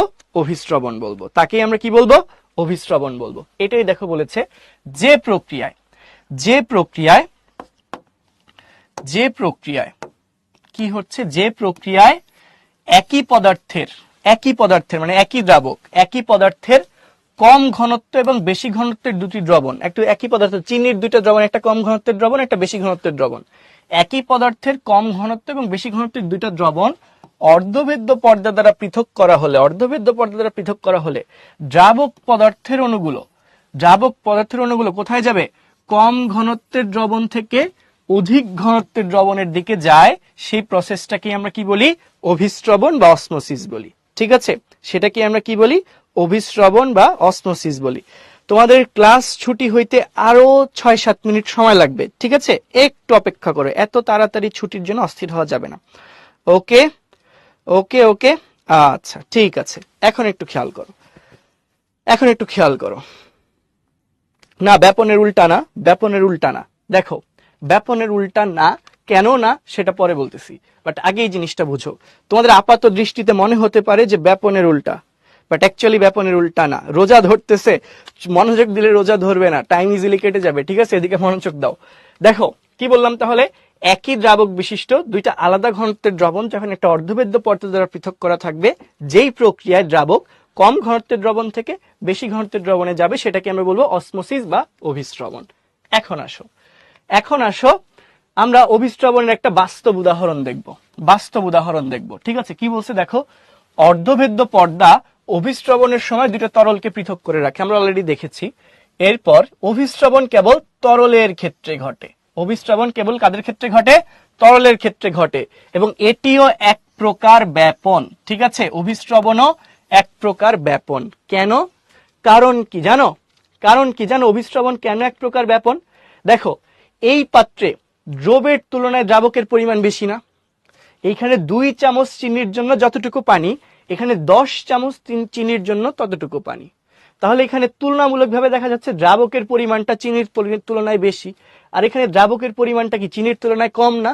তাহলে দ্রাবক তার বেশি ঘনত্বের এলাকা থেকে, যেখানে দ্রাবকের পরিমাণটা তুলনামূলক বেশি, সেখান থেকে দ্রাবক কোথায় যাচ্ছে? যেখানে দ্রাবকের পরিমাণ তুলনামূলকভাবে কম। অর্থাৎ এখানে চিনির তুলনায় পানি বেশি, এখানে চিনির তুলনায় পানি কম। তাহলে যেখানে পানি বেশি সেখান থেকে পানি কোথায় আসতেছে? যেখানে পানি কম সেখানে যাচ্ছে। ঠিক আছে, সেটাকেই আমরা কি বলতেছি? তাহলে এই অভিস্রবণ ওয়ান কাইন্ড অফ ব্যাপন। অভিস্রবণে কার ব্যাপন হয়? দ্রাবকের ব্যাপন হয়। ঠিক আছে, অভিস্রবণে কার ব্যাপন হয়? দ্রাবকের ব্যাপন হয়। এই কথাটা একটু লিখে রাখি, এই কথাটা একটু খেয়াল করো। অভিস্রবণে কি হয়? দ্রাবকের ব্যাপন হয়। কার ব্যাপন হয়? দ্রাবকের ব্যাপন হয়। ঠিক আছে, অভিস্রবণে কার ব্যাপন হয়? দ্রাবকের ব্যাপন হয়। ঠিক আছে, এই কথাটা একটু মনে রাখতে হবে। অভিস্রবণ যে এক প্রকার ব্যাপন, এখানে কার ব্যাপন হইল? দ্রাবকের ব্যাপন হইল। এখন আসেন অভিস্রবণের একটা বাস্তব উদাহরণ আমরা দেখব। কি উদাহরণ? এই যে কিসমিসকে যখন আমরা পানিতে ভিজিয়ে রাখলাম, তখন দেখা গেল কি উচ্চ ঘনত্বের দ্রবণ কোনটা? কিসমিসের ভেতরের দ্রবণ। কিসমিসের ভেতরের দ্রবণটা কি? উচ্চ ঘনত্বের দ্রবণ। আর কিসমিস যেই পানিতে ভিজিয়ে রাখা হয়েছে সেই পানির দ্রবণটা কেমন? কিসমিসের বাইরের দ্রবণটা হচ্ছে কম ঘনত্বের দ্রবণ। তাহলে দ্রাবক কোথায় যাবে? নিম্ন ঘনত্বের দ্রবণ থেকে উচ্চ ঘনত্বের দ্রবণে যাবে। অর্থাৎ পানিটা কি যাবে? কিসমিসের বাইরে থেকে কিসমিসের ভেতরে যাবে। সেটাই দিচ্ছে এখানে অর্ধভেদ্য পর্দা কোনটা? কিসমিসের খোসা। ফলাফল কি? পানি বাইরে থেকে ভেতরে যাবে। ঠিক আছে, কারণ বাইরে পানির পরিমাণ বেশি, কিসমিসের ভেতরে পানির পরিমাণ তুলনামূলকভাবে কম। তাহলে পানির ব্যাপন ঘটলো। কি ঘটলো? পানির ব্যাপন ঘটলো। দেখো গ্লাসের মধ্যে পানির পরিমাণ বেশি, কিসমিসের ভেতরে পানির পরিমাণ কম না? তাহলে পানি বাইরে থেকে ভেতরে ঢুকলো। কিন্তু যদি দ্রবণের ঘনমাত্রার কথা চিন্তা করি, কিসমিসের ভেতরের দ্রবণটা কি? ঘন দ্রবণ। আর কিসমিসের বাইরের দ্রবণ কি? হালকা দ্রবণ। তাহলে পানি কি করলো? হালকা দ্রবণ থেকে ঘন দ্রবণে গেল। কিন্তু যদি দ্রাবক চিন্তা করি, তাহলে পানির পরিমাণ কোথায় বেশি? পানির পরিমাণ কিসমিসের বাইরে বেশি, গেছে কোথায়? কিসমিসের ভেতরে। এবার ক্লিয়ার হয়েছে? ওকে, ঠিক আছে। হ্যাঁ, চিনি, শর্করা। ওকে, দ্রবের কিছু হবে না। অর্ধবেদ্য পর্দা থাকলে তো দ্রবের কিছু হবে না। হ্যাঁ, কুইজ আরো আছে আপনাদের জন্য, খুব দ্রুতই আরেকটা কুইজ, একটা স্লাইডের পরেই কুইজ। ঠিক আছে, আরেকটা স্লাইড দেখো। অভিস্রবণের গুরুত্ব। অভিস্রবণের কিছু গুরুত্ব, উদ্ভিদের ক্ষেত্রে কিছু গুরুত্ব আছে, প্রাণীর ক্ষেত্রে কিছু গুরুত্ব আছে। ঠিক আছে, এত অধৈর্য হওয়া যাবে না, একটু খেয়াল করো। স্যার, কিসমিসের মধ্যে যদি চিনি থাকে তাহলে সেটা কিসমিসে যাবে। কি স্যার, কিসমিসের মধ্যে যদি চিনি থাকে তাহলে সেটা কিসমিসে যাবে। কি বলতেছো না বলতেছো? উল্টাপাল্টা কথা। যাই হোক, এদিকে দেখো, উদ্ভিদের ক্ষেত্রে কি হবে? জীবকোষের যে কোষ আবরণ, মানে কোষ ঝিল্লি বা প্লাজমা পর্দা বা সেল মেমব্রেন, যত কথাই লিখুক, এই কথাটার মানে কি? কোষ ঝিল্লি। ঠিক আছে, এই সবগুলো দ্বারা কাকে বোঝাইছে? কোষ ঝিল্লিকে বুঝিয়েছে। কি কাকে বুঝিয়েছে? কোষ ঝিল্লিকে বুঝিয়েছে। ঠিক আছে, তো এই যে কোষ ঝিল্লিটা থাকে, এই জীবকোষের কোষ ঝিল্লি কি হিসেবে কাজ করে? অর্ধবেদ্য পর্দা হিসেবে কাজ করে। আমরা অলরেডি দেখেছি সেটা। তো এই অর্ধবেদ্য পর্দা মানে প্লাজমা পর্দা দিয়ে অভিস্রবণ প্রক্রিয়ায় মাটিস্থ পানি মূল রোমের মধ্যে প্রবেশ করে। ঠিক আছে, উদ্ভিদের ধরে এটা গাছের শিকড়, এটা কি? গাছের শিকড়। এই শিকড় থেকে কিছু ছোট ছোট অংশ বের হয়, কিছু কিছু লোমের মতো অংশ বের হয়। তো মূল থেকে যে ছোট ছোট অংশ বের হয়েছে না, এদেরকেই বলা হয় মূল রোম। মূল থেকে বের হওয়া ছোট ছোট অংশগুলোকে আমরা কি বলি? মূল রোম। এই মূল রোম দিয়ে উদ্ভিদ কি করে? পানি শোষণ করে। কোন প্রক্রিয়ায়? অভিস্রবণ প্রক্রিয়ায়। এখানে অর্ধভেদ্য পর্দা কোনটা? উদ্ভিদের যে কোষ পর্দা বা কোষ ঝিল্লি সেইটা। কাণ্ড এবং পাতাকে সতেজ এবং খাড়া রাখতে সাহায্য করে। কিভাবে? কাণ্ড এবং পাতায় যে পানি আসে, কিভাবে? এক কোষ থেকে আরেক কোষে পানি যাওয়ার মাধ্যমে। তাহলে এক কোষ থেকে আরেক কোষে যখন পানি যায়, তখন কি কোষ ঝিল্লিটা অর্ধভেদ্য পর্দা হিসেবে কাজ করে। তাহলে এক কোষ থেকে যখন পাশের কোষে পানি যাচ্ছে, সেটা কোন প্রক্রিয়ায়? অভিস্রবণ প্রক্রিয়ায় যাচ্ছে। এরপর একইভাবে ফুলের পাপড়ি এবং পত্ররন্ধ্র খুলতে এবং বন্ধ হইতে সাহায্য করে। ঠিক আছে, এরপর আসো প্রাণীর ক্ষেত্রে। কি? প্রাণীর যে অন্ত্র, অন্ত্রটা কি? আমরা যদি যে নাড়ি ভুঁড়ি বলি না, সহজ কথায় নাড়ি ভুঁড়ি, সেটাই হচ্ছে অন্ত্র। মানে আমাদের পাকস্থলীর পরবর্তী অংশ থেকে পায়ু পর্যন্ত যে এলাকাটা, সেটাকেই আমরা বলি অন্ত্র। কি বললাম? এই যে আমাদের পাকস্থলী থাকে না, এটা ধরো খাদ্যনালী, এরপরে থাকে পাকস্থলী। কি থাকে? পাকস্থলী। ওই পাকস্থলীর পরবর্তী যে এলাকা, যত এলাকা আছে পেঁচানো পেঁচানো আমরা দেখি, ঘাস মুরগি গরু ছাগল কাটলে এই পেঁচানো পেঁচানো এলাকাটাকে আমরা কি বলি? অন্ত্র বলি। এই পেঁচানো এলাকাটাকেই আমরা কি বলি? অন্ত্র বলি। পাকস্থলীর পরের থেকে পায়ু পর্যন্ত অংশটাই হচ্ছে আমাদের অন্ত্র। যে অন্ত্রে হচ্ছে আমাদের খাদ্যের শোষণ হয়। তো অন্ত্রে খাদ্যবস্তুর শোষণ কোন প্রক্রিয়ায় হয়? অভিস্রবণ প্রক্রিয়ায় হয়। ঠিক আছে, এটা কিন্তু সৃজনশীলে আসে। অভিস্রবণের গুরুত্ব কি, এটা সুন্দর করে গুছিয়ে লিখতে হবে। এখন আসো ব্যাপন আর অভিস্রবণের পার্থক্যটা কি, এটাও পরীক্ষায় আসে, যে তুমি যে পড়লা ব্যাপন আর অভিস্রবণ দুটার পার্থক্য কি। আমরা ঝটপট 2 মিনিটে একটু দেখে ফেলবো ব্যাপন আর অভিস্রবণের পার্থক্যটা কোথায়। দেখো, ব্যাপনের ক্ষেত্রে কি কোনো পর্দা লাগে? ব্যাপনের ক্ষেত্রে কিন্তু কোনো পর্দার প্রয়োজন হয় না, বাট অভিস্রবণের ক্ষেত্রে কিন্তু অর্ধভেদ্য পর্দা আবশ্যক। এরপর আসো ভৌত অবস্থা। ব্যাপন আমরা পড়েছিলাম কঠিন তরল গ্যাস যে কোনো ভৌত অবস্থায় সংঘটিত হতে পারে, বাট অভিস্রবণ শুধুমাত্র তরলের ক্ষেত্রে হবে, শুধুমাত্র তরলের ক্ষেত্রে হবে। এরপর দেখো পরিবহনের দিক কি হয়, উচ্চ ঘনত্বের স্থান হতে নিম্ন ঘনত্বের স্থানে স্বতঃস্ফূর্তভাবে পরিব্যাপ্ত হয়, মানে ব্যাপন ঘটে। পরিব্যাপ্ত হওয়া মানে কি? ব্যাপন হওয়া। পরিব্যাপ্ত হওয়া মানে কি? ব্যাপন ঘটা। ঠিক আছে, তাহলে এই প্রক্রিয়ায় যে কোনো পদার্থ উচ্চ ঘনত্বের স্থান থেকে নিজে নিজেই নিম্ন ঘনত্বের স্থানে চলে যায়। বাট অভিস্রবণে দেখা যায় কি, দ্রাবকের অণুগুলা, দ্রবণা কিন্তু দ্রাবকের অণুগুলা কম ঘনত্বের দ্রবণ হতে বেশি ঘনত্বের দ্রবণে চলে যায়। এরপর কি বললাম, দ্রবণের প্রকৃতি। ঠিক আছে, ভিন্ন প্রকৃতির দ্রবণের মধ্যেও ব্যাপন ঘটতে পারে, মানে দুটো আলাদা। ধরো চিনির দ্রবণ আর লবণের দ্রবণ, এদের মধ্যেও ব্যাপন ঘটতে পারে, বাট সম প্রকৃতির দ্রবণের ক্ষেত্রে অভিস্রবণ। চিনির দ্রবণ আর তোমার হচ্ছে লবণের দ্রবণের মধ্যে কোনো অভিস্রবণ হবে না। অভিস্রবণ হওয়ার জন্য দুইটা দ্রবণই কিসের হইতে হবে? চিনির হইতে হবে, মানে একই প্রকৃতির হইতে হবে। ঠিক আছে, আচ্ছা এরপরে আসো তোমাদের কুইজ। ঠিক আছে, বৃহদান্ত ক্ষুদ্রান্ত, ভেরি গুড ফাউজিয়া। সেই তরল কি শুধু পানিই হবে? না, অন্য তরলও হইতে পারে। বুঝতে পেরেছ, অন্য তরলও হইতে পারে। আচ্ছা, পানিতে যদি চিনি থাকে তাহলে সেই চিনি কি কিসমিসে যাবে? না, যাবে না, সেই চিনি কিসমিসে যাবে না। অর্ধভেদ্য পর্দা ভেদ করে তো তোমার দ্রব যেতে পারবে না। ঠিক আছে, আচ্ছা জাইলেম টিস্যু হচ্ছে পরিবহন টিস্যু, যেই টিস্যুর মাধ্যমে উদ্ভিদ মূল দ্বারা যে পানিটা শোষণ করছে সেই পানিটা পাতা পর্যন্ত পৌঁছায়, সেই টিস্যুকে আমরা বলি জাইলেম টিস্যু। ঠিক আছে সাবিত, ওকে। তোমরা এই কুইজটা হচ্ছে আনসার করে ফেলো যে কোন পর্দা দিয়ে দ্রব এবং দ্রাবক উভয়ই চলাচল করতে পারবে, সবাই ভেদ করে যেতে পারবে। কোন পর্দা? পলিথিন, কোষ প্রাচীর, কোষ পর্দা, নাকি মাছের পটকার পর্দা? দেখো আনসার করো, খুব দ্রুত আনসার করে ফেলো, তাহলে আমরা ক্লাসের শেষে চলে আসছি। বুঝছো, তোমরা ঠিকঠাক আনসার করলে আমরা ছুটি দিয়ে দিব ইনশাল্লাহ। ওকে, ঠিক আছে, লাস্ট 5 সেকেন্ডস। 5 4 3 2 1 ক্লোজ। ওকে, দেখো কি বললো, কোন পর্দার মধ্য দিয়ে দ্রব ও দ্রাবক উভয়ই চলাচল করতে পারবে, অর্থাৎ দ্রবের অণুগুলাও যাবে, দ্রাবকের অণুগুলাও যাবে। ঠিক আছে, তার মানে কি এটা ভেদ্য পর্দা। দ্রব ও দ্রাবক উভয়ই চলাচল করতে পারে কার মধ্য দিয়ে? ভেদ্য পর্দার মধ্য দিয়ে। ঠিক আছে, তাহলে ভেদ্য পর্দা কোনটা? ভেদ্য পর্দার উদাহরণ কি দেখো তো?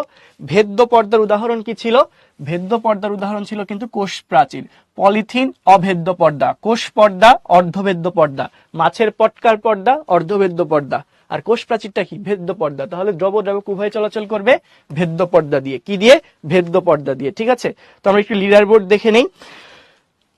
খুবই অবাক করে আবারও টপে রয়েছে সাদাত, কংগ্রাচুলেশন সাদাত। এরপর আছে সাইফ, রায়ান, নির্জন।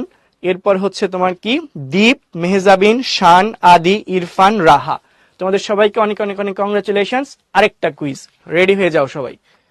ওকে, দেখো পলিথিন খুবই সিম্পল, আমি কিন্তু আগের কুইজের আনসার বলার সময় এটার আনসার বলে দিয়েছি। পলিথিন কেমন পর্দা? অভেদ্য, ভেদ্য, অর্ধভেদ্য, নাকি কোনোটিই নয়? দ্রুত আনসার করো, দ্রুত আনসার করো, এটা যাতে 100% তোমরা সঠিক উত্তর দাও। দ্রুত আনসার করো, পলিথিন কেমন পর্দা? পলিথিন কেমন পর্দা? ঠিক আছে, পোল আসতে দেরি হয়, এটা একটু নেটওয়ার্ক ইস্যু ভাইয়া, অসুবিধা নেই। হ্যাঁ, বাড়ির কাজ আজকে ইজি আছে, ছোট্ট ছোট্ট বাড়ির কাজ, অসুবিধা নেই। পলিথিন কেমন পর্দা? এখানে আনসার করো, এটার বেশি সময় দিব না, আমরা ক্লোজ করে দিচ্ছি এটা বেশি সময় দেওয়ার কিছু নেই। ওকে ওকে, 85% স্টুডেন্ট সঠিক উত্তর দিয়েছো। ঠিক আছে, তো দেখো পলিথিন হচ্ছে এর মধ্য দিয়ে দ্রব দ্রাবক কেউই চলাচল করতে পারবে না। তো ঠিক আছে, এটা হচ্ছে তাহলে কি হবে? অভেদ্য পর্দা। সঠিক উত্তর হচ্ছে এ। তো এইবার আমরা লিডার বোর্ডটা একটু দেখবো, লিডার বোর্ডটা একটু দেখে নিব। সবার উপরে আছে এবার নির্জন ধর, কংগ্রাচুলেশনস নির্জন। ও কয়েকবারই লিডার বোর্ডে আসছে, বাট এবার একদম টপে চলে আসছে, কংগ্রাচুলেশনস। এরপর আছে জিহান, সাদাত এবার থার্ডে, বাট ও কন্টিনিউয়াস প্রত্যেকটা কুইজেই দেখা গেছে যে লিডার বোর্ডে স্থান করে নিয়েছে। এরপর আকিফ, আদি, আরাবি, আকাশ, ইরফান, ফিদা, মেহজাবিন। তো তোমরা কয়েকজনই বারবার লিডার বোর্ডে প্লেস করতেছো। ঠিক আছে, বাকিরা ওদেরকে বিট করতে পারতে হবে। ঠিক আছে, ওকে, যারা সঠিক উত্তর দিয়েছো সবাইকে কংগ্রাচুলেশনস। ওকে, আসো এরপর আরেকটা কুইজ দিলাম, যাও আজকের লাস্ট কুইজ। এটা আনসার করে ফেলো ঝটপট, ঝটপট আনসার করে ফেলো। কি বলেছে দেখো, কিউটিন যুক্ত কোষ প্রাচীর কেমন পর্দা, কিউটিন যুক্ত কোষ প্রাচীর কেমন পর্দা, ঠিক আছে, কিউটিন যুক্ত কোষ প্রাচীর কেমন পর্দা। আমি বলেছিলাম এই বক্সটা খুবই ইম্পর্টেন্ট ছিল, ঠিক আছে। We don't wanna beat them, না না বিট করতে হবে, ঠিক আছে। এই ভালো কাজে কম্পিটিশন রাখা উচিত, কিভাবে নিজের উন্নতি করা যেতে পারে এই চেষ্টা সবার সবসময় থাকতে হবে, ঠিক আছে। ওকে, আমরা কমেন্টে আনসার না লিখে, হ্যাঁ osmosis is one kind of diffusion, কমেন্টে আনসার না লিখে আমরা ইয়েতে লিখবো, আমরা হচ্ছে পোলে আনসার করে দিব। ওকে, আমরা ক্লোজ করে দিচ্ছি, ঠিক আছে। দেখো কিউটিন যুক্ত কোষ প্রাচীর, দেখো নরমাল কোষ প্রাচীর কিন্তু ভেদ্য পর্দা, কিন্তু কিউটিন যুক্ত কোষ প্রাচীর কিন্তু কি হবে বলতো, অভেদ্য পর্দা। কিউটিন যুক্ত কোষ প্রাচীর কেমন হবে, অভেদ্য পর্দা। দেখো শুধু কোষ প্রাচীর যদি বলে, শুধু কোষ প্রাচীর যদি বলতো, শুধু কোষ প্রাচীর ভেদ্য পর্দা, শুধু কোষ প্রাচীর কেমন, ভেদ্য পর্দা। বাট যখনই বলছে কিউটিন যুক্ত কোষ প্রাচীর তখনই কি মনে রাখবা, অভেদ্য পর্দা। পলিথিন, কিউটিন যুক্ত কোষ প্রাচীর এই দুইটা অভেদ্য পর্দা। আসো আমরা একটা সৃজনশীল প্রশ্ন, একটু নমুনা সৃজনশীল প্রশ্ন দেখে নিই, ঠিক আছে। কি বলছে, দৃশ্যপট 1, কামাল তার বন্ধু তিমিরের জন্মদিনে ফুল নিয়ে আসে, কি নিয়ে আসছে, ফুল নিয়ে আসছে। তিমির ফুলগুলো ফুলদানিতে রেখে দেয়, কিছুক্ষণ পরে ফুলের সুবাস চারদিকে ছড়িয়ে পড়ে, কোন প্রক্রিয়ায় বলো, কোন প্রক্রিয়া, উদ্দীপকে পর্যবেক্ষণকৃত প্রথম প্রক্রিয়াটি কি, ফুলের সুবাস ছড়িয়ে পড়ে কোন প্রক্রিয়ায়, কমেন্টে জানাও দ্রুত। ফুলের সুবাস ছড়িয়ে পড়ে কোন প্রক্রিয়ায়, হ্যাঁ লিডার বোর্ড পাবলিশ করে দিয়েছি। ফুলের সুবাস ছড়িয়ে পড়ে ব্যাপন প্রক্রিয়ায়, ভেরি গুড ভেরি গুড। এটা কোন প্রক্রিয়া, ব্যাপন প্রক্রিয়া, চমৎকার। আচ্ছা এরপর কি বললো, দৃশ্যপট 2, এদিকে তিমিরের মা পায়েস রান্নার জন্য কিশমিশ পানিতে ভিজিয়ে রাখলো, কিছুক্ষণ পর কিশমিশ গুলো ফুলে উঠেছে। তাহলে কিশমিশ ফুলে উঠেছে, প্রক্রিয়াটি কোনটা বলতো, কিশমিশ ফুলে উঠেছে কোন প্রক্রিয়ায়, কিশমিশ ফুলে উঠেছে অভিস্রবণ, ভেরি গুড। অসমোসিস কোন প্রক্রিয়া, অভিস্রবণ প্রক্রিয়া। এখন অভিস্রবণের গুরুত্ব উল্লেখ করতে বলেছে, তাহলে কার গুরুত্ব, অভিস্রবণের গুরুত্ব। আমরা একটু আগেই পড়েছিলাম অভিস্রবণের গুরুত্ব কি, তো এটা আমাদের সুন্দর করে লিখতে হবে। আসো আজকের হোমওয়ার্কটা দেখে নিই। হোমওয়ার্ক গুলা খুবই সহজ, খুবই ছোট্ট, খুব সহজেই তোমরা পারবা। ব্যাপন চাপ কাকে বলে, অভিস্রবণ কি, অর্ধভেদ্য পর্দা কি, এরপর হচ্ছে পলিথিনকে কেন অভেদ্য পর্দা বলা হয়, অভিস্রবণ প্রক্রিয়ায় শর্তগুলা কি কি, যে একই দ্রাবক বিশিষ্ট দ্রবণ হতে হবে, দুটা ভিন্ন ঘনত্বের দ্রবণ হওয়া লাগবে, অর্ধভেদ্য পর্দা দ্বারা পৃথক করা লাগবে, ঠিক আছে। এইগুলা হচ্ছে অভিস্রবণের শর্ত। সো এই হোমওয়ার্ক গুলা খুব সুন্দর করে তোমরা করে ফেলবা, এবং তোমাদের যে স্টাডি গ্রুপটা আছে না, সেই গ্রুপে আনসার গুলো তোমরা আপলোড করে দিবা, আমরা ট্রাই করবো চেক করে দেওয়ার জন্য, ঠিক আছে। ওকে, তাহলে তোমরা যারা কষ্ট করে শেষ পর্যন্ত আমার সঙ্গে ছিলে সবাইকে অনেক অনেক অনেক কংগ্রাচুলেশনস, ধন্যবাদ এবং শুভকামনা। যারা পোলে সঠিক উত্তর দিয়েছো সবার জন্য মন থেকে অনেক ভালোবাসা রইলো, ঠিক আছে। আল্লাহ হাফেজ। ওকে, ঠিক আছে।